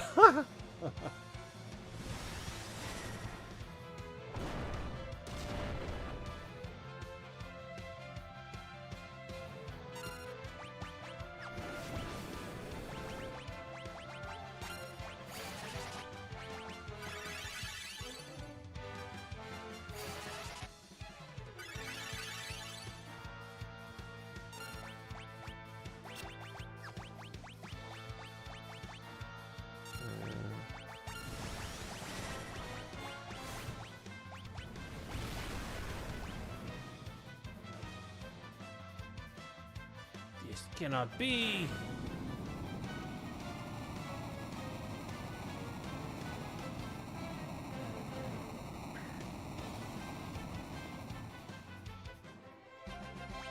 Because Rose is here, that means not what's the name? What do we call it? Not Kiki or something like that. Oh, we did it. We defeated Golbez. Not Tiki. There we go. You look different. What happened to you? Leviathan took me to the land of summons. It is the world's most. It is a world of monsters I can summon. We became friends during my stay. I learned a lot there. I can't use white magic anymore, but I've grown strong as a summoner. Time flows differently there, so I may have aged quite a bit. I'll say you're all grown up. Thethel, who is she? This is the girl we found in Mist. She survived? Fortune favors us indeed. Not Tiki. We owe you our lives, thank you. You don't have to thank me. The Queen of the Land of Summons said to me that a great force is secretly at work and we must confront it together. So we shall. Alright, now we're gonna... I've got a nice little PowerPoint slide for this one. Which is crazy. Like, it's like... they just went full. Where is it? Where's the PowerPoint? All right, let's go over it. Okay, so okay, I got the name. Okay, I forgot to update the name. All right, but let's pretend that says Rydia up the top. Okay, Rydia returns as an adult after the Leviathan takes her to the Fey March, home of the Adolans, and becomes because the flow of time is different there. She's grown up from a frightened child into a powerful sorceress. I believe she's at the age of I think she's like her mid-20s. So she was like 5 or 6 at the start of the game. Now she's in her mid-20s. So yeah, when you're in the time moves incredibly fast in the world of summons, and we get to go there a little bit later. Her role now, she is the summoner and the black mage. Okay, so we don't actually have a set black mage in this game. It's just her moving forward, but she's also the summoner as well. And she's the daughter of Mist. And her mother was the Mist Dragon. Her motivation? Protect her friends and use the power of she once feared against Golbez. So remember how she feared being a summoner and she feared using fire? Well, she's obviously overcome that now. The name, Rydia. It has no confirmed origins. It may echo the Greek Lydia, meaning woman from Lydia. Is an ancient region in Asia Minor, though this connection is unconfirmed. So I tried to look at some other stuff and it just didn't really have much heavy meaning, but that's the closest, honestly, I could look from. The deeper meaning. So this deeper meaning with this one. So young Rydia was defined by fear and trauma. So when we first meet her, we delivered a bomb to her village, blew everybody up, and we're like, oh, hey, come with us, you can trust us. And because of the fire and the destruction, everything that happened, she feared her own abilities. But over the course of what is a few hours for us, but in her was over 20 years, adult Rydia learns to have transformed that pain into a strength without forgetting where she came from. So the fact is, with adult Rydia, she permanently loses access to the white magic, and she turns that energy into doing black magic and summons. But you'll notice with Final Fantasy IV, because Final Fantasy IV, you don't ever get to select your party members. Final Fantasy IV is an RPG where you're on rails and you play who they give you. So when people get abilities and lose abilities, it's not like they try to make it into the story, but really what it is, it's the game trying to level out, like having someone that's a healer than having someone that's a black mage. And now that we've lost all of our black mages, Rydia takes that role up. Yeah. Anyway, see, she permanently loses white magic. Her years of training with Eidolons instead strengthened her black magic and summoning, literally changing her abilities as she grows up. Yeah, so we're going to be heading to the Tower of Babel now, which is exciting times. So, yeah. But anyway, if you have any questions, let me know. Let's bloody get back into it. Let's have a drink of water.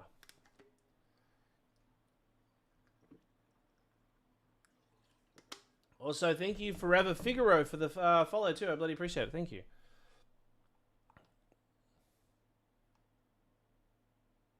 I cannot perish. This is the best. His hand goes rogue.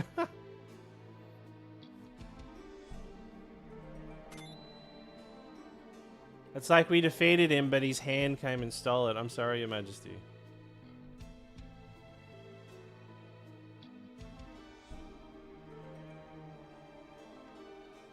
One sec, chat. Just gotta check something.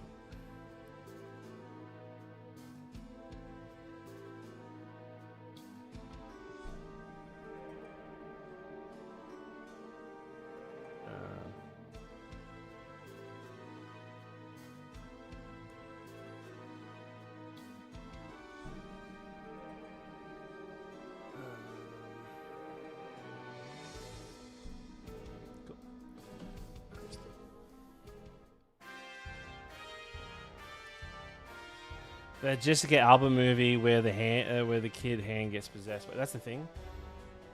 How do you explain this to the king? He's like, oh, forgive me, king. We defeated Golbez, but his hand just went and stole it. It's like, you couldn't stop the hand? Oh, no, we just... One crystal left. We must protect it with all costs. Where can we find it? It's in a sealed cavern to the southwest where Golbez is no doubt heading. Don't worry, we cannot enter there without the key. Have a request. We will do anything. It is our fault that the crystal was stolen. I want you to retrieve the 7 crystals from the Tower of Babel. That won't be easy. I presume it will be fortified. Don't worry, I have a plan. You will sneak in and seize the crystals while our tanks distract them. The plan must be executed immediately before Golbez returns to the sealed cavern. What do you think? A large force might be waiting. There's a risk. Nothing ventured, nothing... I love that. Nothing ventured, nothing gained. As His Majesty says, now might be our only chance. We'll go to the tower and reclaim the crystals. Done. Alright, so there's an area in here that I really want to show you all. And I think next time we play Final Fantasy IV, if we ever do that again, I will show you the original version. Where you actually get to go to the old Square Enix studio, which is an actual thing.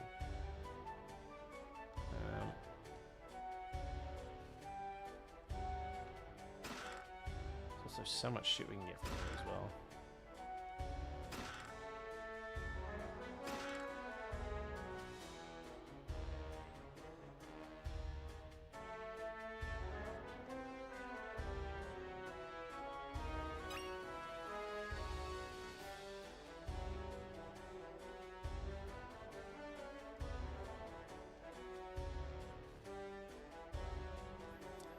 Why are you expecting Golbez to come back with the sealed crystal? It's sealed, and he needs a key, does he not? But he's a wizard. He could figure it out, right?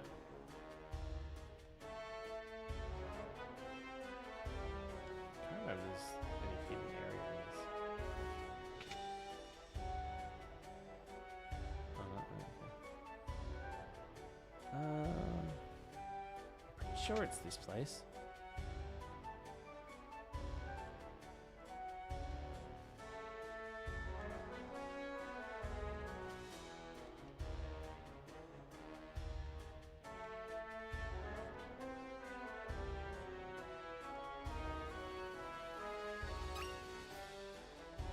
Swimming inside, huh? It nearly sounded like a joke then, like a sexual joke.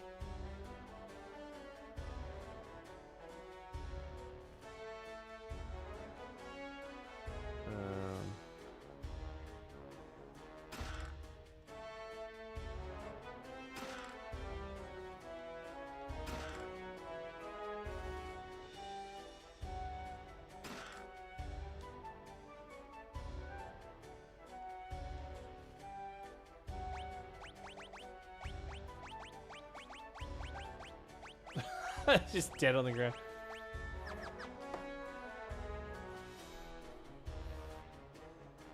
Dead sprites are so funny. Alright.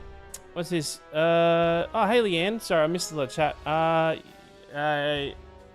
You as well. Still very depressed, and I managed to be here for a bit before bed. Oh, Leanne, I'm sorry. Chat. Leanne, do you want to chat? Do you want to... Anything that I can say or do?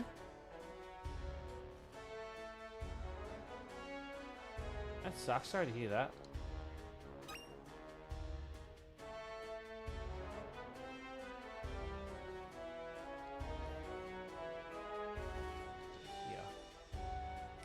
Okay, so chat here, right? I should have made a slide about this, but in the original Final Fantasy IV, when you come here, you see this little dark mark on the ground. If you walk in here, then this passage opens up.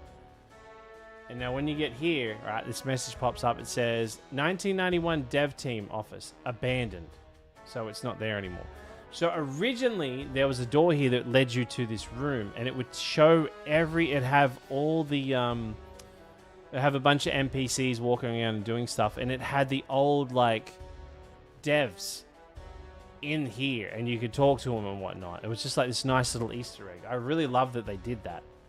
But they took it out for this one. But I love that I don't like that they took it out, but I love that they did the whole, like, the dev team office is abandoned, so that office doesn't exist anymore. So it's a nice little, like, fourth wall breaking sort of thing.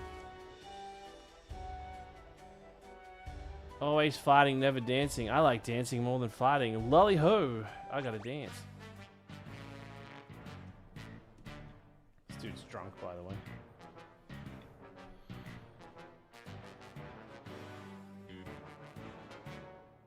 Thank you, everyone. It's been pretty much work. It's killing me. Bit of trauma coming back recently, seemingly out of nowhere, affecting my network. I feel you there. I feel you there. Having doubts that can really have its toll on you.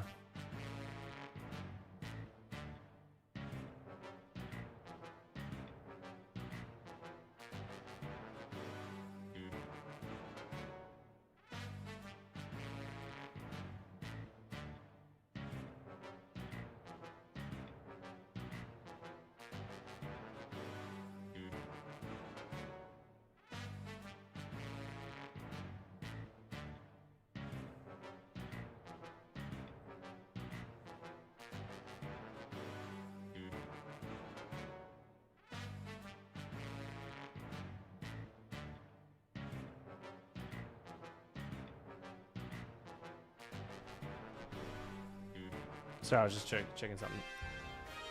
Right. Yeah, sorry to hear that, Leanne. That sucks.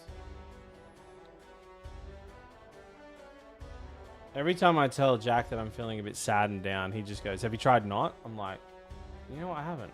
And it makes me smile, and it kind of works.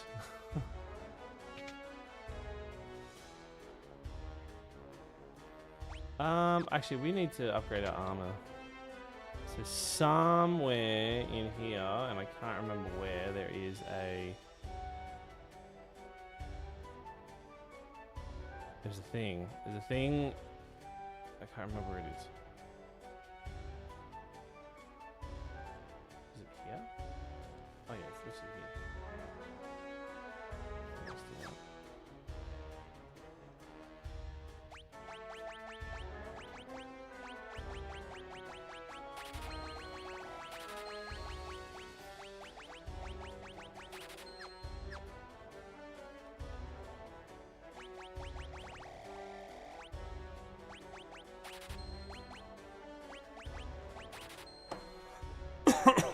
Remember what the thing is. Right. Have you simply not tried to have mental illness? Oh my god, why didn't I think of that? I tried stopping, but it just wouldn't stop. I swear there was like a... I thought there was a place around here that we could. I'm getting better. See, that guy's just not, you know. I told you, Shadow, it works.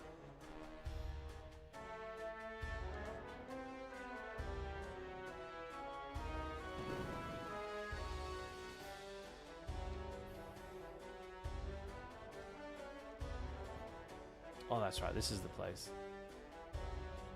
And all the shit's already taken. God.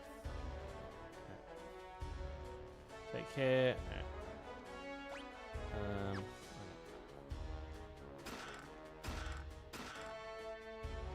The idea of this game is still anything that's not bolted down.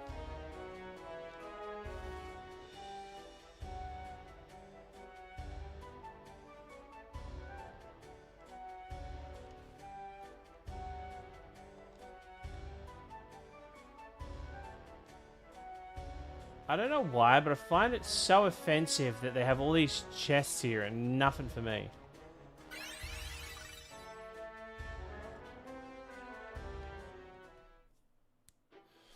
Alright.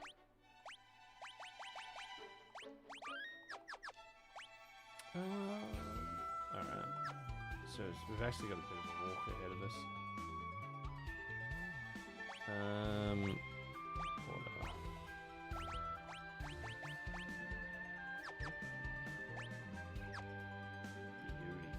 Now we pretty much have nearly all our party members. All we're missing now is Edge. So once Yang departs from the party, then Edge will be pretty much all about it.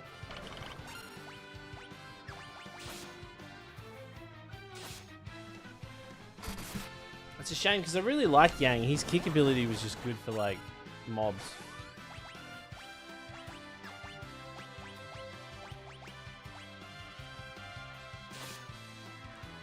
I know the stream has been boring so far, but don't worry, I'm here now. Oh, I was gonna say, what the fuck? Like, Chad, has the stream been boring?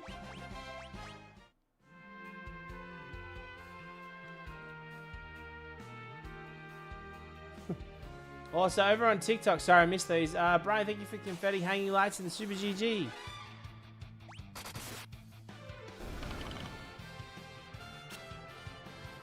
No, I'm loving it. Oh yeah, I was like low-key offended then.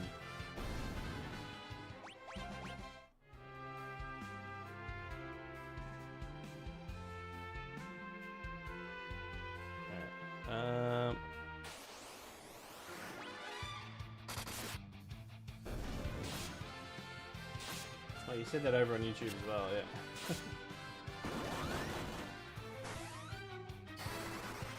You people watching tonight? Yeah, dang.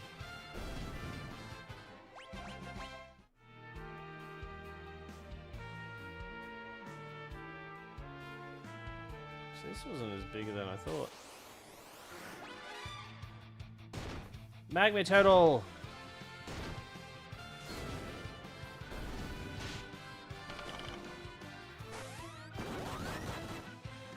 Oh shit, it's Final Fantasy II. Hardly. This is actually a good Final Fantasy VII. How you going, dude? How have you been? Haven't seen you in a while. Actually playing a good RPG. Oh,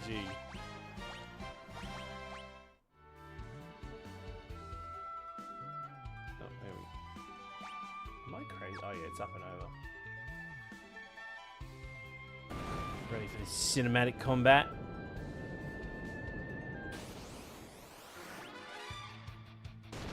Hey Pez, do you know that your PowerPoints put a cut above other put your cut? No, they don't. I think my inability to read is the things that kill me. It kills me. But Final Fantasy II somehow has more of a story than Final Fantasy. It does. No, here's the thing. The reason why I don't like Final Fantasy II, the reason why I don't like Final Fantasy II, is because the encounter rate is so fucking high that it's just so it's just not enjoyable.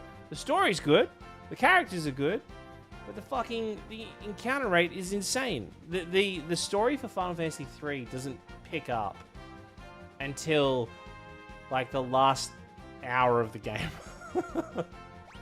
But Final Fantasy XIV leans so heavily on Final Fantasy III. It's fucking crazy how much, like, Final Fantasy XIV relies on the canvas that is Final Fantasy III. It's wild.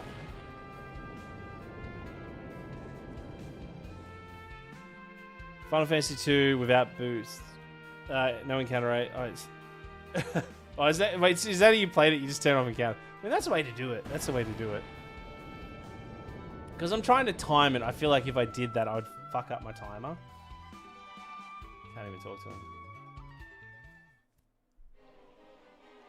Alright, oh, Tower of Babel, chat. Oh, Tower of Babel time. Alright. Alrighty. Where are we at? Where's my... I can't see it. Oh, yeah, there it is. Alright. The Tower of Babel, chat. Now, this is... Tower of Babel is, like, used in so many video games, but obviously it's got a very, Christian name. But anyway, we'll go over that.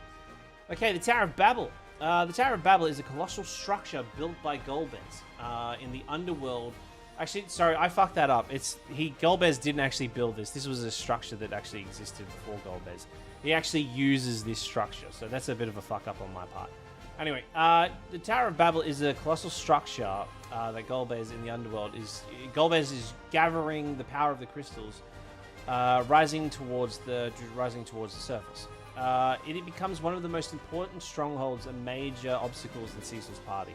And it's like, if you don't... Oh, we'll talk about that in a second. But anyway, its role is Golbez uses this essentially as his mid-fortress since we took down his Sky Fortress. It's the crystal stronghold, and it's the link between the underworld and the surface. The story is pretty much Cecil infiltrates the tower while Golbez continues gathering the dark crystals, bringing the party deeper into his plan.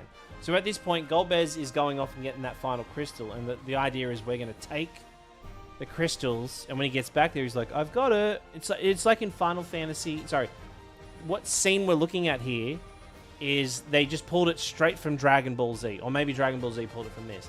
You know when Vegeta goes off and tries to collect all the Dragon Balls on Namek, but then when he's gone, Krillin and Gohan go in and steal all the Dragon Balls, and then Vegeta comes back and he's like, I'm gonna fucking kill these kids. And that's essentially what we're doing. We're pulling the old Vegeta, Krillin, Gohan, that classic storyline from Dragon Ball Z, the Namek Saga. Okay. The name meaning. The name comes from the biblical Tower of Babel in Genesis, where humanity builds a tower reaching towards the heaven. God responds by confusing their languages and scattering them across the world. The story is commonly associated with humans' ambition and hubris. So, chat, if you don't know about if you want to know why everybody in the world speaks different languages, it's because God confused the shit out of us because we attempted to get too close to him. So he's like, oh, I'll teach you. You speak differently now. Anyway, so the fun fact is Final Fantasy IV reverses the biblical tower. Instead of humanity building up towards the heavens, Golbez's Babel rises from the tower towards the surface. In both stories, the tower represents an attempt to crossing nature's boundaries between worlds. Okay, we won't talk about old dude. So anyway, so if you ever want to know why we all just speak different languages, if someone goes, oh, why do these people speak a different language? Tower of Babel. Just say that. Just say Tower of Babel. That's just the easy answer. Okay. But you'll notice that it does have very similar structures to that of Golbez's Flying Fortress. But it's obviously, for those that know the end of the story, the whole like Lunarian thing, obviously that technology comes from there. I'll just say Final Fantasy V.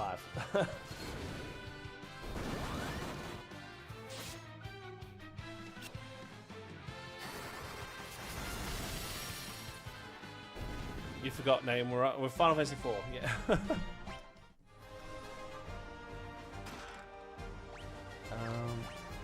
are we on? High potion.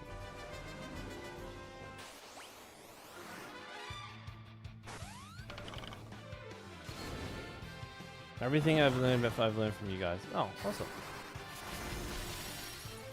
You should play Final Fantasy. This is how I learned Final Fantasy. I played it. So I reckon you should go play it. Honestly, if an RPG, what was it? I've started like really like. Do you know where we kind of stopped playing Trails in the Sky, chat? I kept pushing past that, and fuck, that game picks up. I still reckon it's got some of the best combat. That switch between action, like if you don't want to like just get into random encounters, or you don't want to get into like the turn-based stuff and you just want to like burn through some areas, you can switch to that action. But the strategy combat in there, the best. They just happen to just make the best strategy turn-based combat ever, and it's just an option. It's just optional. Who does that? Gung Ho went really good. Gung Ho did a good job. I'm on Team Gung Ho at the moment, chat. If you don't know what Gung Ho is the publisher for Trails.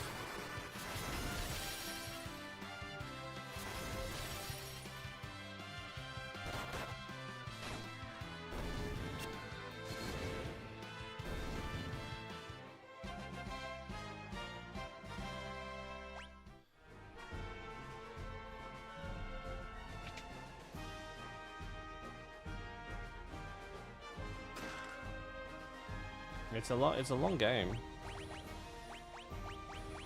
I guess the green beret. I think it's you. Yeah.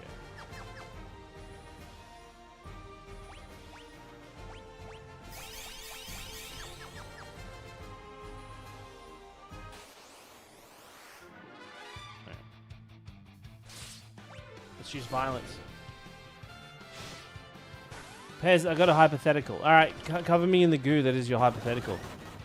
Yeah, Trails in the Sky Part 2 is coming out in like this month, next month. Is it going to be like Rebirth? I don't know. No, it's so the Trails games are remakes of games that already exist. So. They're like PlayStation 1 games from memory.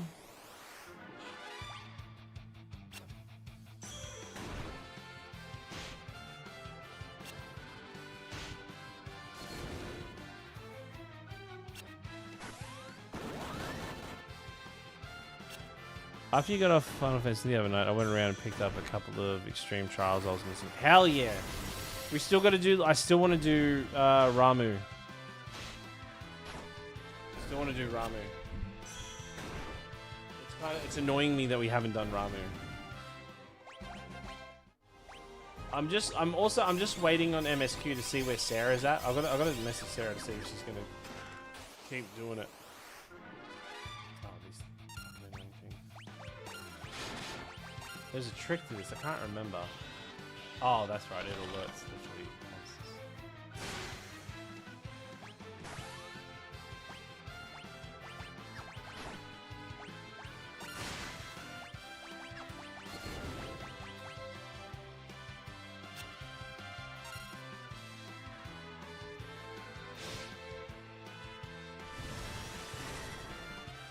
I've got to. Everyone tells me I've got to play Grand Blue Fantasy. I just wish I have time for more games, man. Like between work and honestly, the thing is between work and the rest of my life, I don't really get time to play any other games outside of streaming. You know. And my dumb ass was like, "Let's do a Final Fantasy marathon. That'd be sick." Again. So glad that you know. But I have been chipping away. I have been chipping away at. What's it called? Xenoblade. The Xenoblade Chronicles. But I kind of want to do this Grand Blue Fantasy. So those that have played, don't spoil it for me, please. But is it a long game? Is it like a really long game?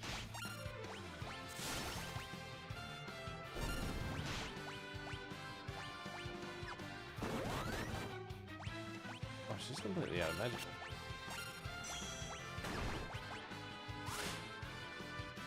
No, it's called Grand Blue Fantasy or something like that.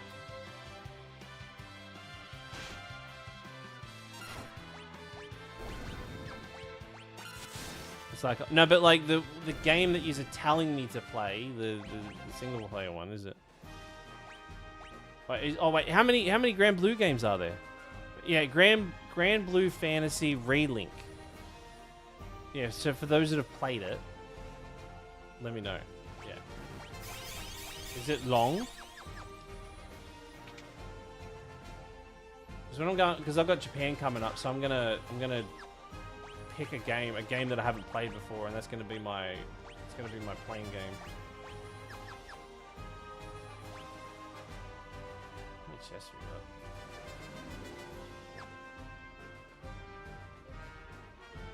I became the title gifted for 10 times. Oh, hell yeah. Welcome in.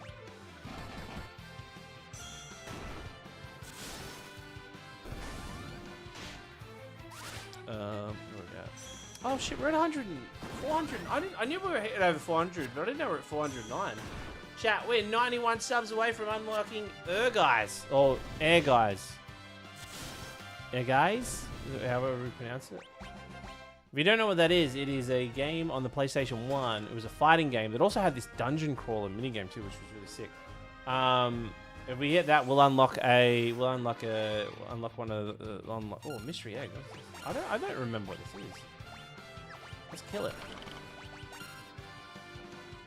Hatch, what is it? Oh. I like how that last one became a question. Yeah. Wow, it was a really good question too, wouldn't you agree?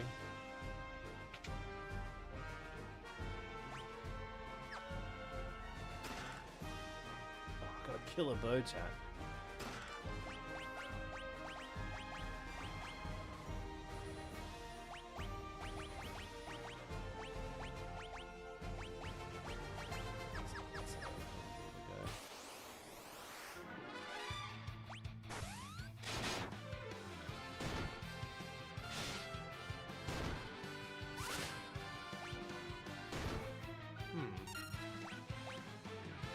Yeah, I'm just gonna not deal with these guys.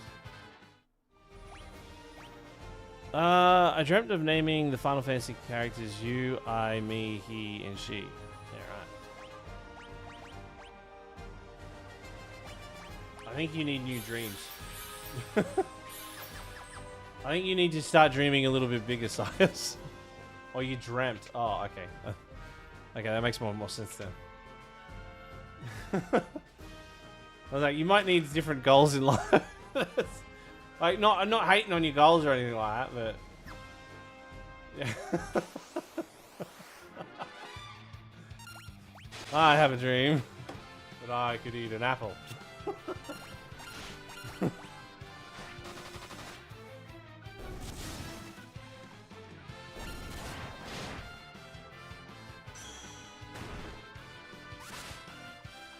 Answer your question. What was the question I had? Oh, sorry. Grand Blue Fantasy Link takes about 15 to 20 hours to complete the main story, while completionist run can exceed 10 to...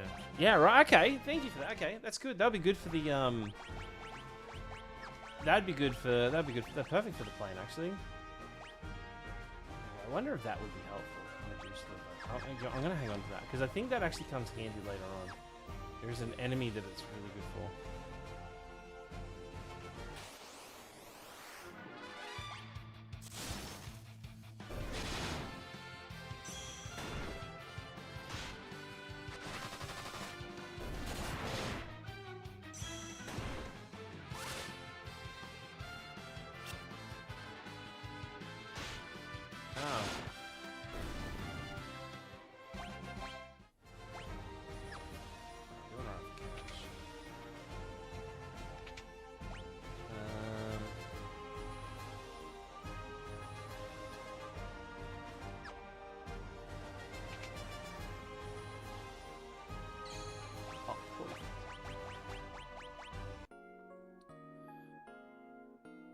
Love Grand Blue, haven't played Relink. So is Relink a remaster? Or is it like a second part of the series? Like what's the Relink part of it? Is it just like a remaster or remake? I have no knowledge of Grand Blue at all. So I'm going into this thing blind. No, just a word. Oh, so it's just a word. Well, a lot of things are just words, but it's just... So is it the equivalent of like the next part of the story? So should I play the other one before I play Relink? Or is it a standalone game on its own? Does it go the Final Fantasy route where it's just like a different journey? No standalone, true. So Grand Blue Fantasy is a Japanese role-playing game which is developed by Sire Games for the Android, iOS, and Windows browser. Oh, it was like a fucking mobile game. Ugh. I do not want to play that now.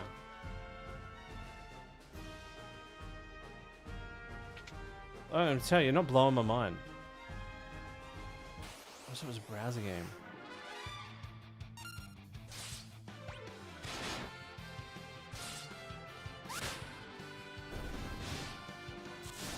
But they fully released on PS1. Do you know, I will say though, they did a great job with Octopath Traveler 0 when they changed it. It was like Champions of fucking Come, or what, I can't remember what the original one was called, the mobile version. They turned it into its into like a standard game. It was really good. Honestly, really, really good.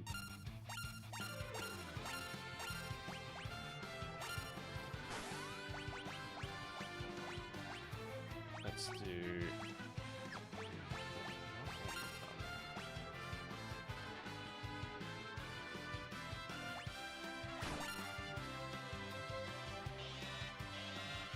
Oh my god.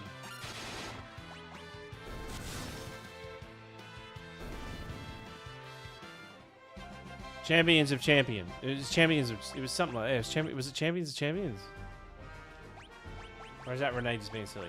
It's like Champions of the Continent or something like that. But you know, there is an RPG I never got around to finishing that it really bothered me because I put a lot of hours into it. But this game punishes you if you grind, which was...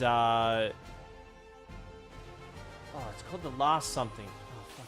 I'm struggling to remember. It's like kind of like a military game where it's like you don't have one party, you have multiple parties. It was on Xbox originally. Last Remnant. The Last Remnant. I never got to finish The Last Remnant. So another one was what's it called? Infinite Undiscovery. All right. It was a really good game. It was a really good game, but fuck, it had some cringe moments. I had like a really good, like the concept of the story was really good. I had some really good moments, but I never finished it. It bothered me that I never finished it. I think some of the cringe moments kind of just hit me a little bit too hard. No, I played Fire Emblem Awakening, but I got annoyed that nobody had feet. So I kind of got offended that nobody had feet. There should never be a game where people don't have feet. It's just not right.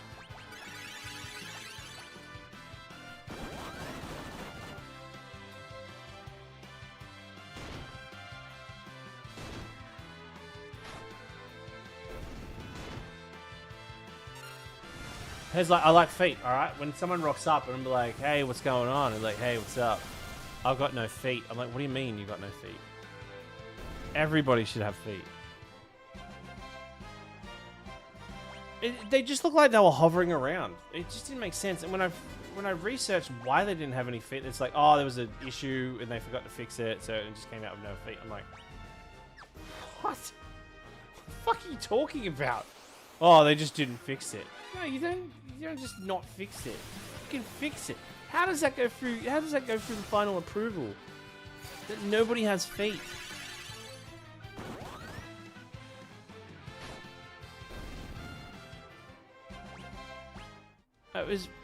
I know Fire Emblem Awakening was good, but the fact that it had no feet really bothered me. Like, I don't know why the fuck I was so offended by it. What can I say, alright? A lot of people might say, like, I'm with my wife because she's hot, she's got a great personality, she's got red hair. Or maybe it's because she's got feet. And you know what? I'm going to have to say, it was the feet. Honestly, it was the feet.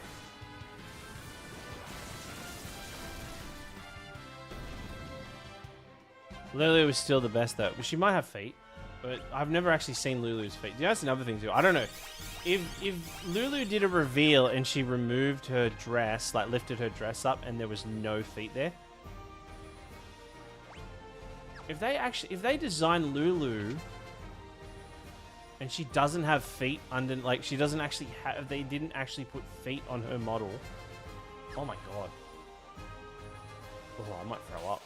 I might actually throw up. My life is a lie. My life was a lie. I've been catfished. That would be the biggest catfish in history.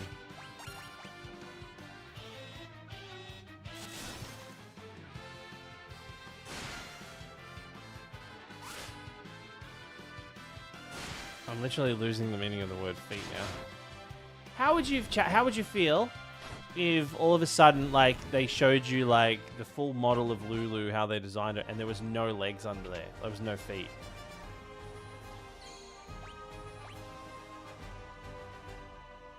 I feel betrayed. Next minute we know Kamari doesn't have toenails. That's another lie. Do you want another big fucking lie in RPG history?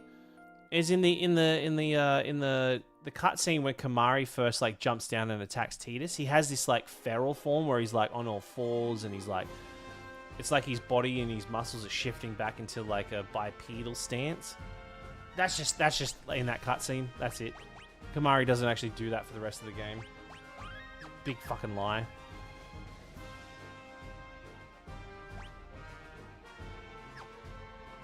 I could handle them not giving us open world. You know, I could handle them having it a linear storyline. I could handle them making Final Fantasy X-2, you know, but I cannot acknowledge, I cannot accept that Lulu doesn't have feet.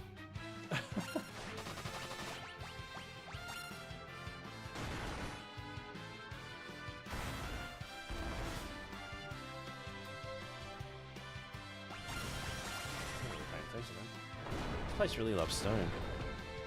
See you fellas, did everybody say feet? Yeah, we're talking about feet.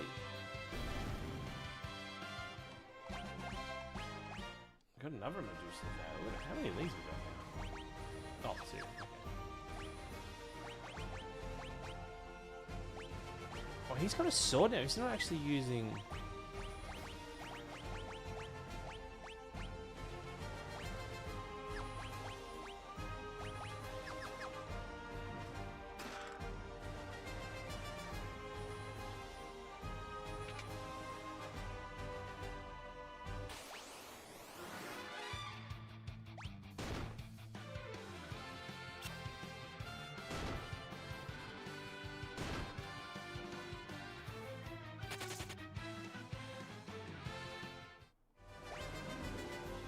I think we're about to... Yeah, there's Rubicante.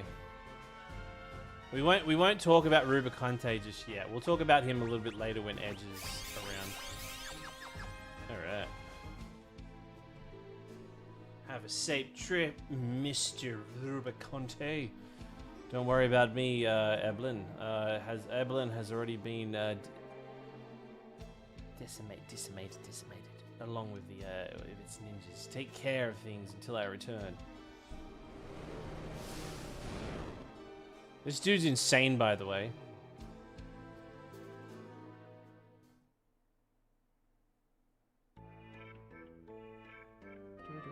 Oh yeah, they're using that music again from the puppets. This guy's insane.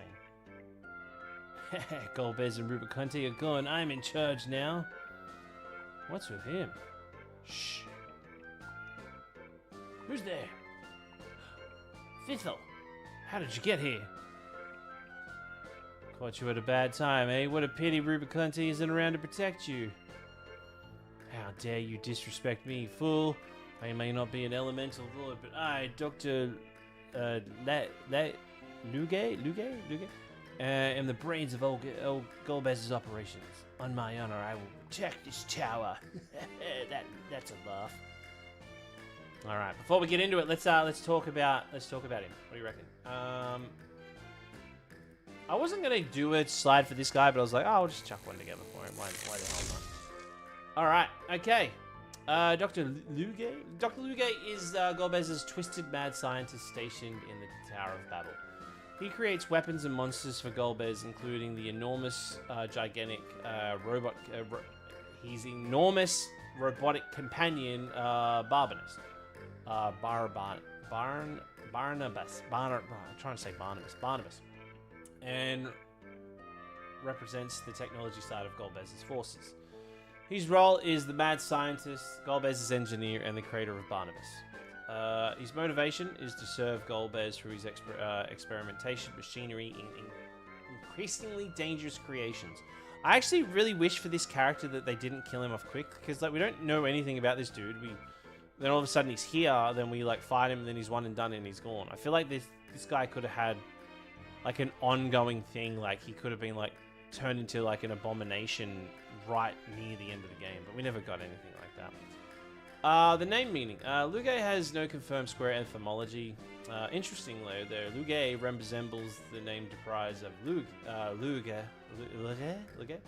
the Celtic god of skill, craftsman, and mastery of many arts. An intriguing fit for an inventor, though the connection is just unconfirmed. So I'm literally pulling at strings for this one.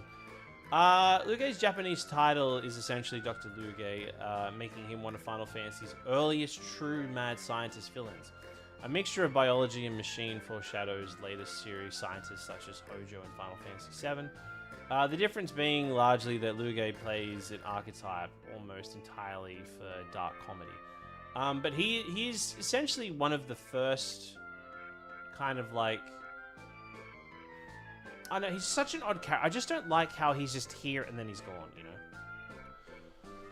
Okay, anyway, we're about to... we might as well talk about Barnabas. So we're about to encounter Barnabas. And this is like the most childlike Amano art I've ever seen before. And I genuinely like it. I love that he's got like the axe in his head too. Alright, Barnabas is a bizarre mechanical giant created by Dr. Luge inside the Tower of Babel. Despite his intimidating size, his malfunctioning behavior makes him one of Final Fantasy IV's strangest bosses and more. He's more of a comedic boss, to be honest. Like, it's a bit of a silly fight. His role is being the creation, Luge's creation, a mechanical giant, and the Tower of Babel's boss. So this guy's is intended to be this area's final boss. His motivation is Barnabas has little will of his own. He's a machine built to obey and protect Dr. Luge. Barnabas comes from the biblical figure of Saint Barnabas, traditionally interpreted as son of encouragement or son of consolation. It is an amusingly gentle name for an enormous killer robot. So another thing too is essentially he's the son of a career, like he's the son of the Doctor, essentially the way you can see it. Barnabas can actually malfunction during the battle. If Dr. Luge is defeated first, Barnabas becomes confused and may eventually self-destruct. Turning what looks like a terrifying super weapon into one of Final Fantasy's easiest joke bosses. So we'll do that. We'll do that for this one, and then we'll kind of take it from there. Anyway, let's crack on. Excuse me.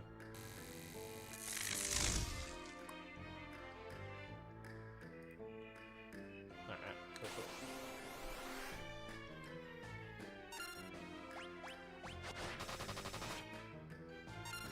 Gives a very Pinky in the Brain vibe, doesn't it?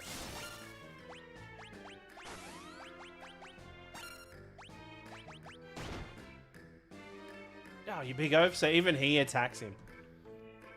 Over there, beat them up, not me. Grr. Show no mercy.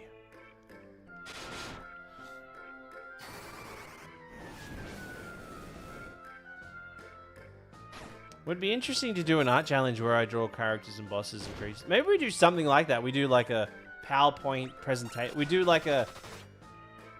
Everybody has to use Paint, like Microsoft Paint, and we'll do like a art contest. I think that'd be funny as shit.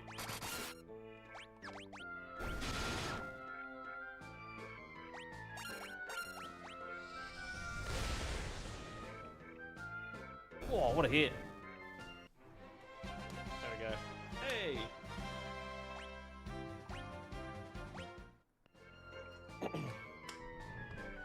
Also, too, this is the first Final Fantasy where haste, because it's an ATB system now, haste actually speeds up a character, where before haste actually increased your output damage, because instead of getting like 2 or 3 hits in, you would actually get like 5 or 6 hits in, increasing the damage you do. How dare you? I'll show you why I'm feared.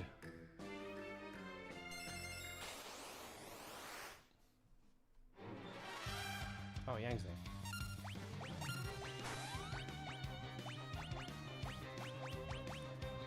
Might as well use haste then.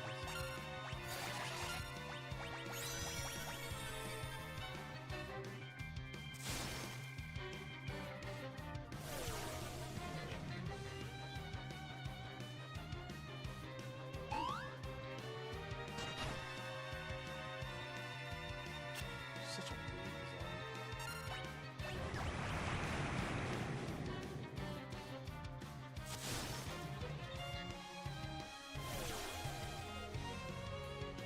Does Pez play on console or PC? I play on PC. Everything I do, the streaming wise, is on PC.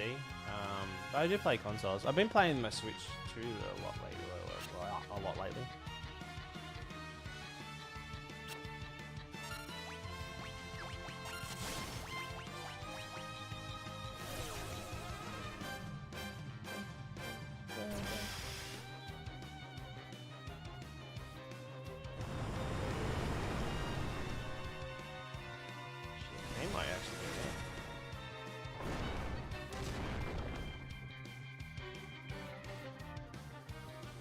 I've been playing, I started playing, what's it called? What is the game called? Okay, nice. I've already forgotten the name of it. Mortal Shells 2 on PlayStation. Yeah, I'll probably play that tonight. Because I moved the PlayStation into the bedroom, so when I finish stream, I kind of just like lay down and chill. You play on an MSI laptop, a secondary screen. Wow, MSI too, that's a really good one. Did you know if you hit exclamation MSI in chat, you can check out that new monitor that MSI's got now? Isn't that crazy? How's Xenoblade's going? Really good. I haven't gotten that much further into it just because haven't had that much time. Usually when I finish stream, I just start working on videos. And I'll probably play it. I'll probably have a crack at it. You're not being part of the PlayStation boycott? Is there a boycott? Oh, I didn't know there was a boycott. What's the boycott? The dwarves are in danger. We have to stop the cannons. What are you waiting for? Let's go! Oh shit, yeah, well, actually, this is that moment. The moment's coming up.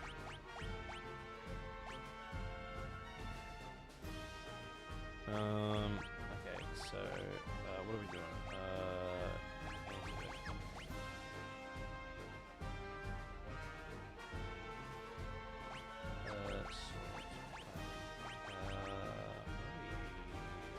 Ended it. There we go.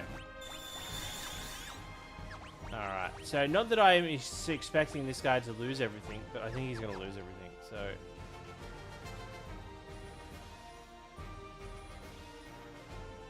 Wait, wasn't it here? Oh no, it's a bit further down. Never mind.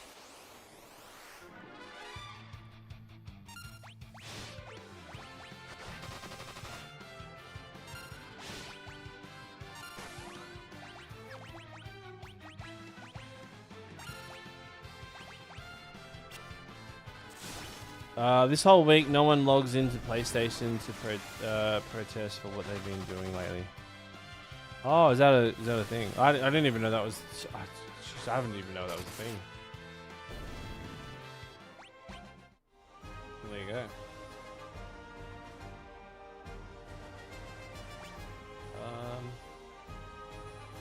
What am I missing?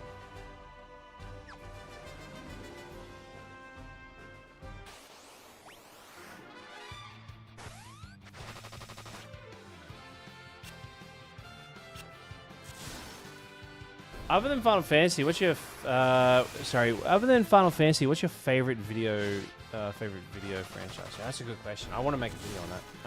Let me screenshot that one.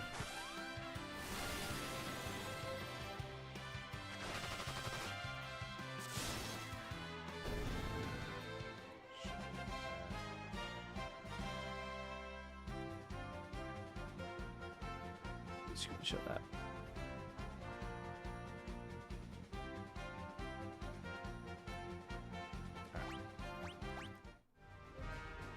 I want to answer that question. That's a really good one. That's a really good one. Let me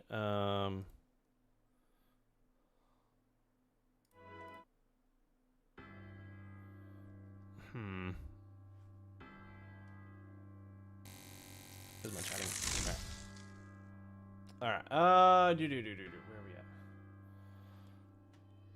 at? All right. We can use triple try for this one. Where is it? All right, where's that question?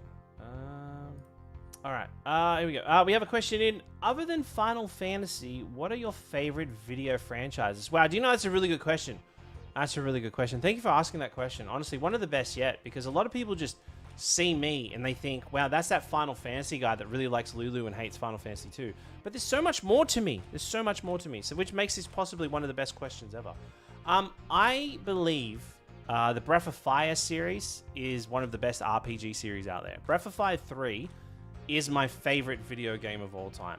Okay, to me, and I know this is like I've got nostalgia glasses on when it comes to this, but Breath of Fire 3 is my favorite RPG of all time. If you've never played it, figure out how to play it and go play it. But other series that I really love, I love obviously I obviously love like many people in the world. Like I love the Dark Souls series. I think Dark Souls 3 is the perfect Souls game. I absolutely love Dark Souls 3. But I'm a sucker for anything based around Legacy of Kain.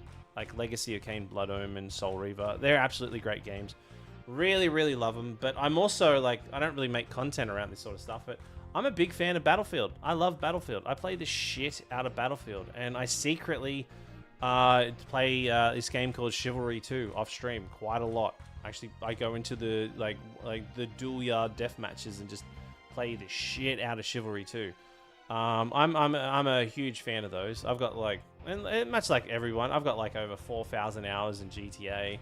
But obviously Final Fantasy is usually kind of like up there as some of my favorites. But if I have to like kind of crown a video game series as my number one, it's Breath of Fire. Breath of Fire 3 and Breath of Fire 4, particularly Breath of Fire 3, I think is, in my opinion, one of the best RPGs out there. Okay, and I really hope Capcom, if you're listening, and listen, I know you're listening, Capcom, so just fucking listen well, okay?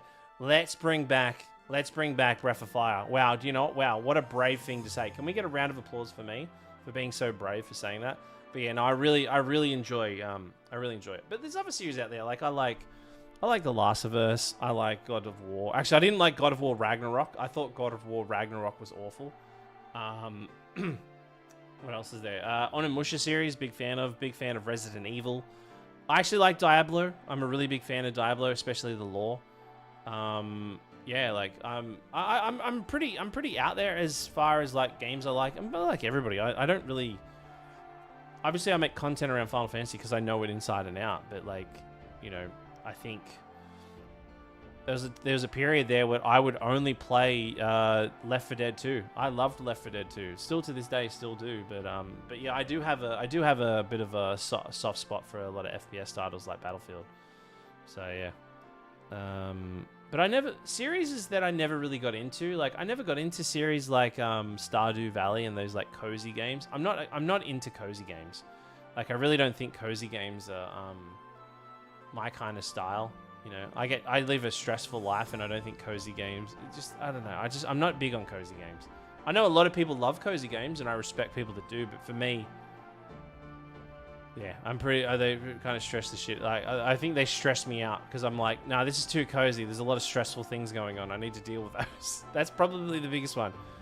Speaking of franchises, did you hear Resident Evil series outsold Final Fantasy series? Yeah, I'd believe it because it's got more of a mainstream appeal. So definitely has more of a mainstream appeal. So, and Final Fantasy hasn't stuck with a formula since 2001.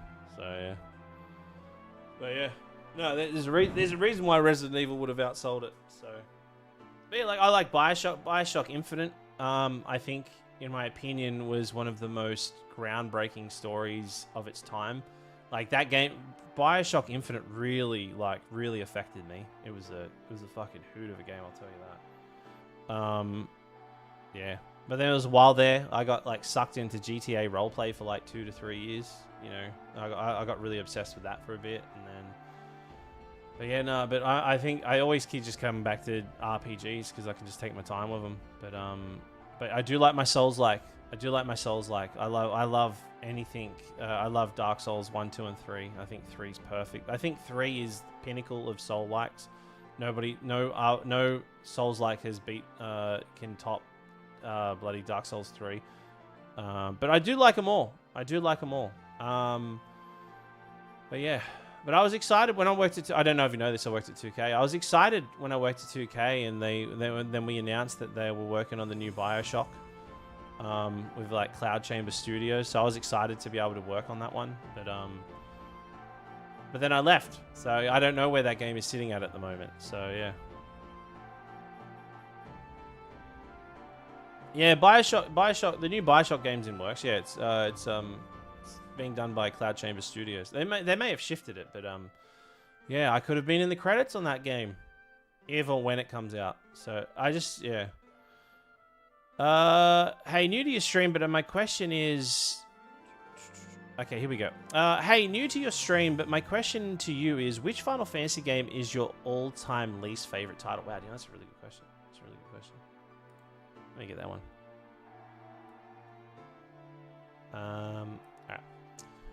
Alright. We have a question in. Hey, new to your stream, but my question to you is, which Final Fantasy game is your least favorite of all time? Wow, I said that wrong, sorry.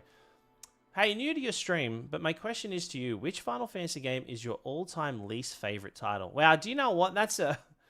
I could probably answer that one at neck break speed, I can tell you that.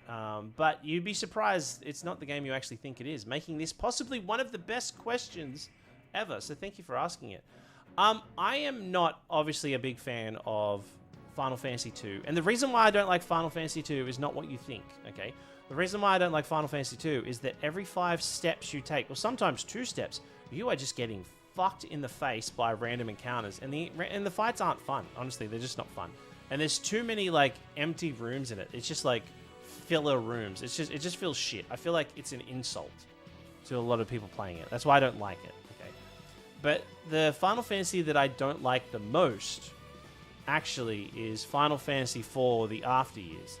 I don't like that episodic stuff. I think it's crap. Okay, I just did not like it. I did not like the way they handled it. It was jumping all over the place. I didn't feel like we had much freedom in it. And it was boring. Honestly, I felt the story was boring. I know from start to finish, I just really didn't enjoy it. That's just simply it. I really think they could have done it a bit better. But in saying that, I do agree that I am probably, you know, I'm probably alone on this sentiment. I know a lot of people really enjoy it. And for those that do enjoy it, good on you. Honestly, I'm actually glad people enjoy it. Honestly, if there are people out there that enjoy video games, good on you. I want that nothing more for you. Like, if it's a game I don't like and you like it, hell yeah. Because this world's too shit for, like, people to be spending so much time just, like, not enjoying stuff. So, I honestly, I'm glad people like stuff. So, I'm glad people like it. So, yeah.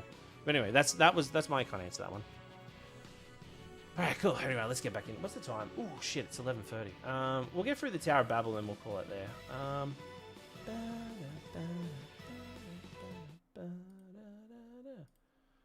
Alright. Okay, let's get back into it. Alrighty. Where's the game? There's the game. Thank you for all the subs tonight too, chat. We are currently at 458 subs, meaning we are 42 subs away from getting back to 500. We'll be back on this tomorrow night. Tomorrow night's a sponsored stream too, by the way, chat. If you just want to kind of step by and support the stream, it would bloody mean a lot to me. Yeah. Also, I've got a sponsored video going out tomorrow too. I'll share it in Discord if you's bloody could share it around. It'd mean a lot. You got a blast. No worries, Grundle. Everybody say goodbye. Oh, Final Fantasy 13, best soundtrack. Honestly, you can hate on Final Fantasy 13 as much as you want. Can't deny that soundtrack slaps. Well, most of the Final Fantasy soundtracks slap.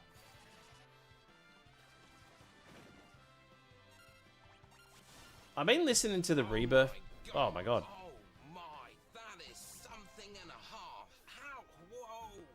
Oh my god, chat. Is that bloody Kestar? Everybody. Alright, everybody, quick. Hands in the air. Raiders are coming in. Get them. Defend the stream. Zap the shit out of them. Fucking zap their anuses. Okay, probably don't zap their anuses, but anyway. Welcome in. Welcome in, everybody. Let's get some love. Let's get some love. Welcome in. Welcome in. Good seeing you. Good seeing you. Alright.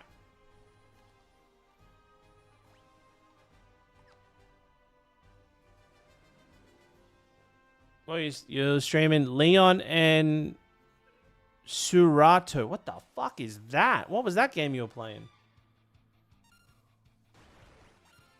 Sounds like a made-up name. Oh, I was playing Jeremy and Tim. But I'm sure it was good. How was it? Was it a fun game? What's it about? You thought you're the only one who hated the after years? Yeah, that's the reason why it's not in this marathon. And it would kill my channel too. If I played it, it would kill my channel. The game was a visual novel, also my voice acting debut. Oh, nice, nice. I'll have to check it out. Everybody, let's get some love for Kestar, and let's give Kestar a follow.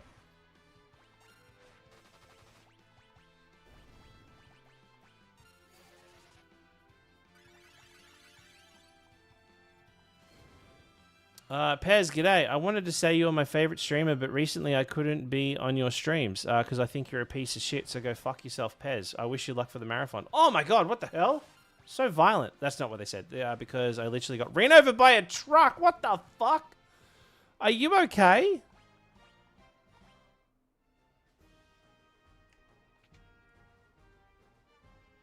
What you were writing disappeared on me because of my multi-chat, so I lost what you said. So I didn't miss. I missed that truck part, but I hope you're okay. I'm fine. Thank God you're fine. Chat, let's get send some love. Let's get some 5 booms in the chat. What was the like? Oh, I'm sorry you got ran over by a truck. There's 5 big booms. Yeah, but no, I hope you're okay. Jokes aside, I hope you're doing well. I'm glad I'm your favorite streamer. I love the mage holding the controller. I'm more than a mage holding a controller. No permanent injuries, though. I'll make it through. Oh, God. Okay. Was it, like, at high speed? Is the drive, like, obviously, I'm glad you're okay, but is the driver okay? Because that would be pretty traumatic for the driver, too, I'm assuming.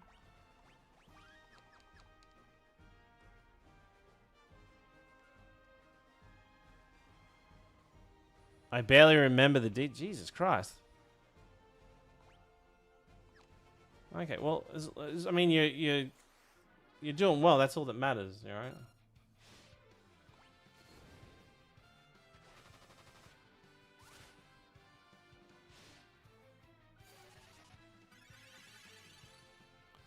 You almost got isekai. Isn't that the thing? Like a lot of people get like in animes, it's like, oh, I got hit by a truck, then all of a sudden I woke up in. I got hit by a bus, truck, or car. Now all of a sudden I woke up in Narnia. I actually get isekai. I'm watching. I'm playing. I'm not watching. Yeah, I'm watching. I'm watching this. It's called the Skull Knight or Skeleton Knight. And it's just a fan service show. It's like they've just got this like insanely overpowered dude. And it's just like it's like if Overlord didn't take itself, even though the game doesn't really, the Overlord doesn't take itself serious, but if it really didn't take itself serious.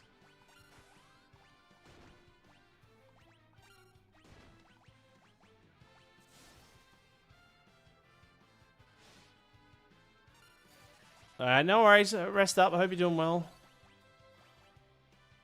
And also, too, Chad, let's get some love. Let's get some love for Leanne too. Leanne's. I want Leanne to be feeling a little bit better than Leanne's feeling right now.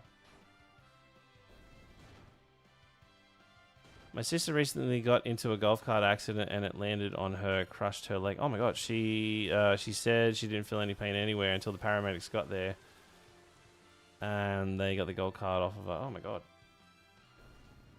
Jesus Christ! Everybody needs to be safe out there. Just...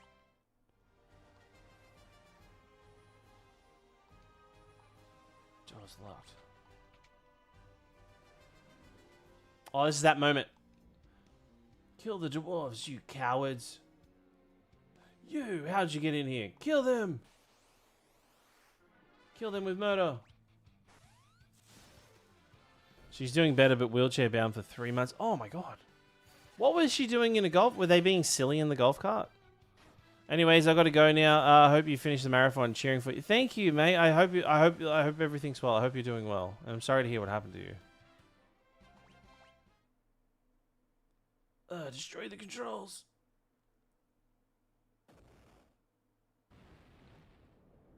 Try Excelled Heavy Knight. I just, if I had unlimited amounts of money, right? What I would do, I would rewrite. I would go back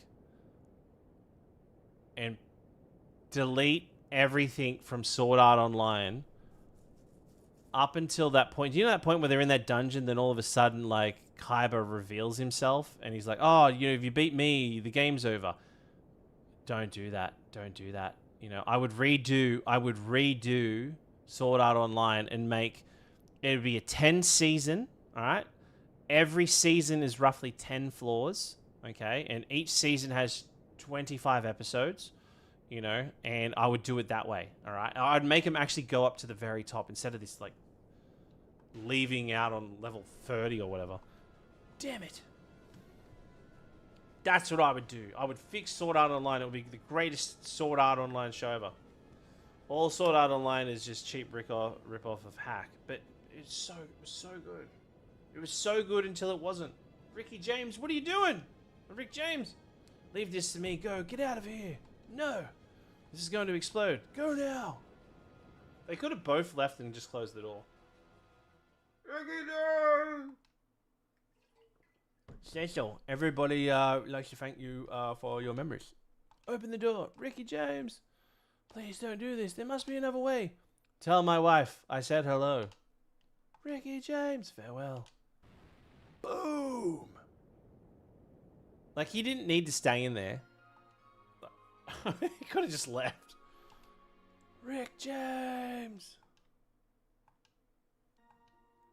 The door is broken. Alright, Rick James is done. Dunzo. Which is sad.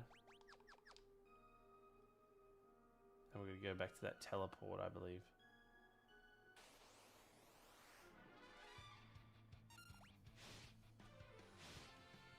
This is awesome. Like what I said, they do the Man Festival in Shadowlight's Covenant. Oh, the Man Festival. It's just like there's this thing called the Man Festival in this game called Shadow Heart's Covenant, where there's this character who's a vampire, but he also practices pro wrestling, and there's this tower that's made up of wrestling rings stacked on top of each other. It's really fucking funny. It's quite difficult if you're the first time you play it, but yeah. See you later, princess. Thanks for hanging out. Oh, see you later, my princess.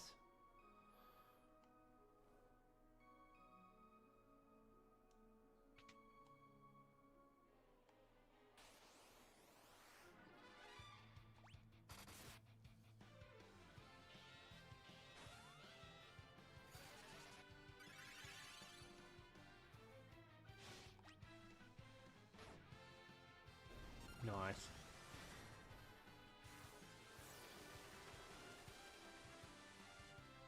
Hey man, love the streams. Keep up the good work. Thank you so much. I appreciate it. Welcome in. Hello. Hey Ted. How we doing? Got good money.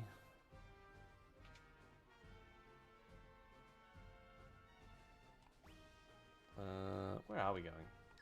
Actually, might as well rest up here while we can.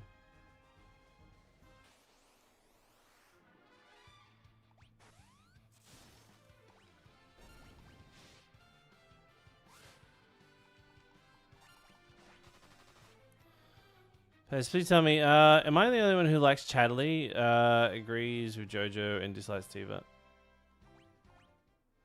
Who's Jojo? I get what you're saying, but who's Jojo? Oh, you mean Hojo? I would say you're on your own there. I think if you don't like Tifa, I think something's wrong with you. If you like Chadley, what are you? I think here's the thing. When someone says, "Oh, Pez, I really like Chadley as a character," I'm convinced you're trying to say something so fucking extreme that you're trying to get my attention. You know, it's like when people like they like call up 911 and they're like, "Oh, hey, oh yeah, I'd like a pizza," and like, "Oh, you called 911." It's like, "Oh, wait a minute," like they're trying to say something that's trying to get someone's attention. When you say you like Chadley, that's what I think you're saying. Thanks again, Pez and chat. I'm a bit sleepy. Tea has kicked in and I cannot wake anymore. Yeah, go to sleep. Rest up. I'm sure I'll be asleep. Yeah, go chill. Rest up. Put your feet up. Put your feet up, but not too high so the blood doesn't go to your head. Just rest. So that'd be obviously bad. Yeah, you might as well say, like, I think Final Fantasy 2 has rich gameplay. It's like, are you insane?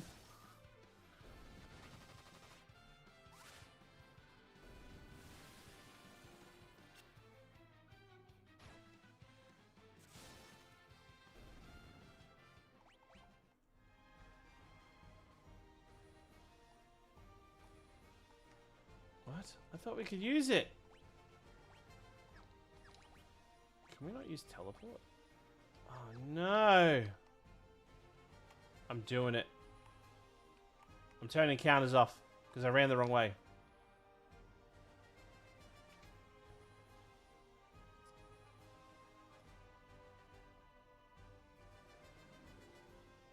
Chadley is the worst part. Easily the worst part of Final Fantasy 2.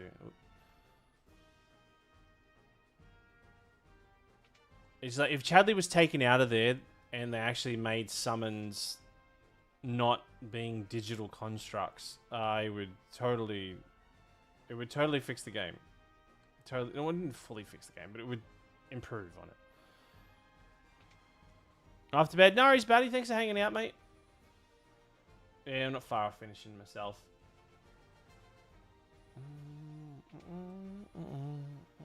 That's not the way. Gosh darn it, Pez. What's your favorite summon in all games? Ifrit. Ifrit and Ifrit's like I reckon Ifrit's the GOAT. But like if I had to pick one, like I'm a sucker for Doom Train. Doom Train's really cool. But I think Ifrit in general is like probably my favorite summon. I do like Final Fantasy VIII's Ifrit. I think it's badass. The way he rides the thing up into the air and then smashes it in the ground is pretty goat. You never cease to amuse me. Garbage! When the cat is away, the mouse will play. But the game ends now. This is crazy, chat. We'll almost die here, by the way.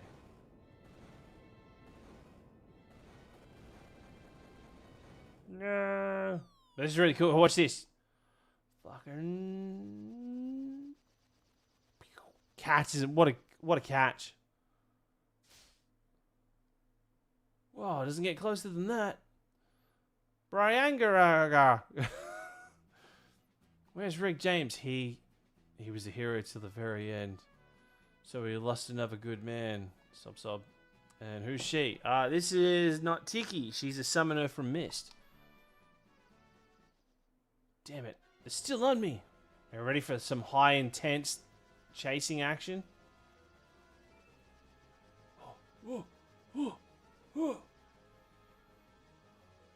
Who's your least favorite summon? Oh,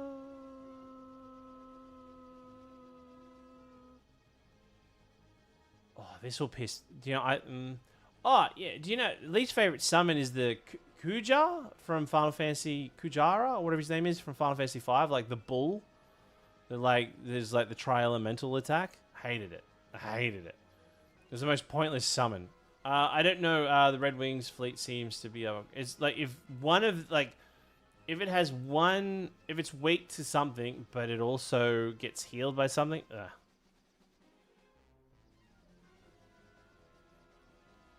They're catching up. Come on, baby, you can do it.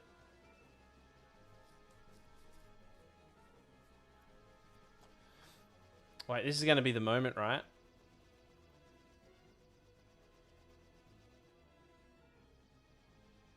The engine's not going to last. Thiethel, take over. This is awesome, chat. Barangarabra, what are you doing? Once the Enterprise flies out of here to the surface, I'm going to seal the entrance with a bomb. Wait. Oh yeah, head back to Baron otherwise and get in touch with my men. Thiethel, take good care of Brianna. Treat her well. Stop. There has to be another way. Barangaraga, please don't. Hey, that's Uncle Barangaraga for you. Pez, do you know why they made the party 5 people in the game, but no other game has 5 active characters in battle?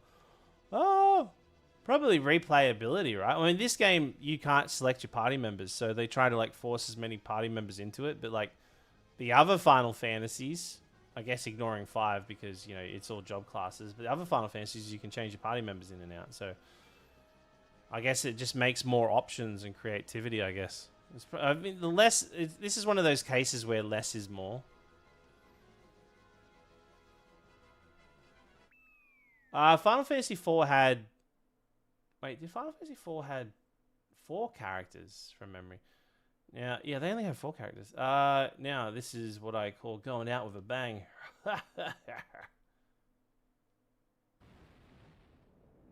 That's pretty wild, by the way. We just watched a dude blow himself up, not.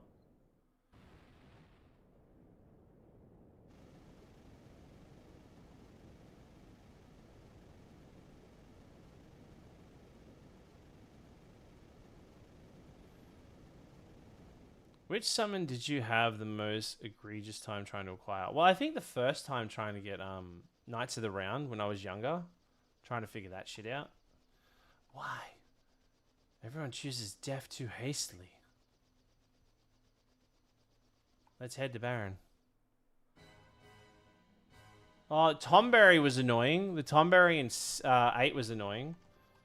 Having to, you know, fight all those Tomberries back to back. But I still think Knights of the Round the first time doing it was probably the most annoying. Oh yeah. Anyway, chat, we're gonna probably wrap it up there. Let's give that a pause. It's getting late. But yeah, no, it was a bloody good stream so far. Thanks everybody for hanging out tonight. We'll be back tomorrow night with more MSQ. Actually, I'll talk to Sarah, see what she's doing. If Sarah's going to plan on doing more MSQ this week, I might hold off by doing 14 and play this tomorrow. and see how we go there. But anyway, chat, yeah, it was a fun stream. Thank you, everybody, hanging out. It was a bloody good one. Let's find someone to raid. Let's find someone to raid. Let's find someone to raid.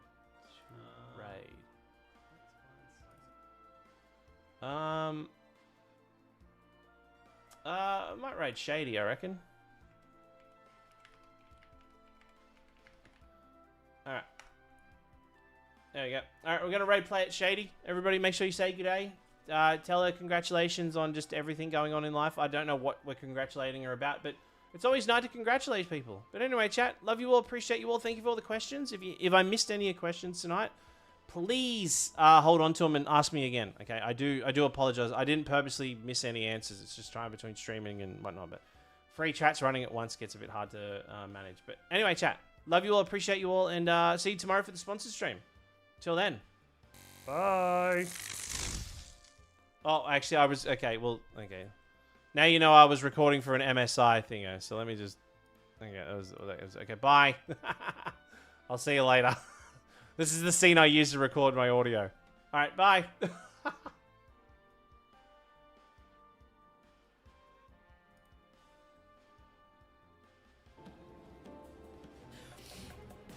Give me that.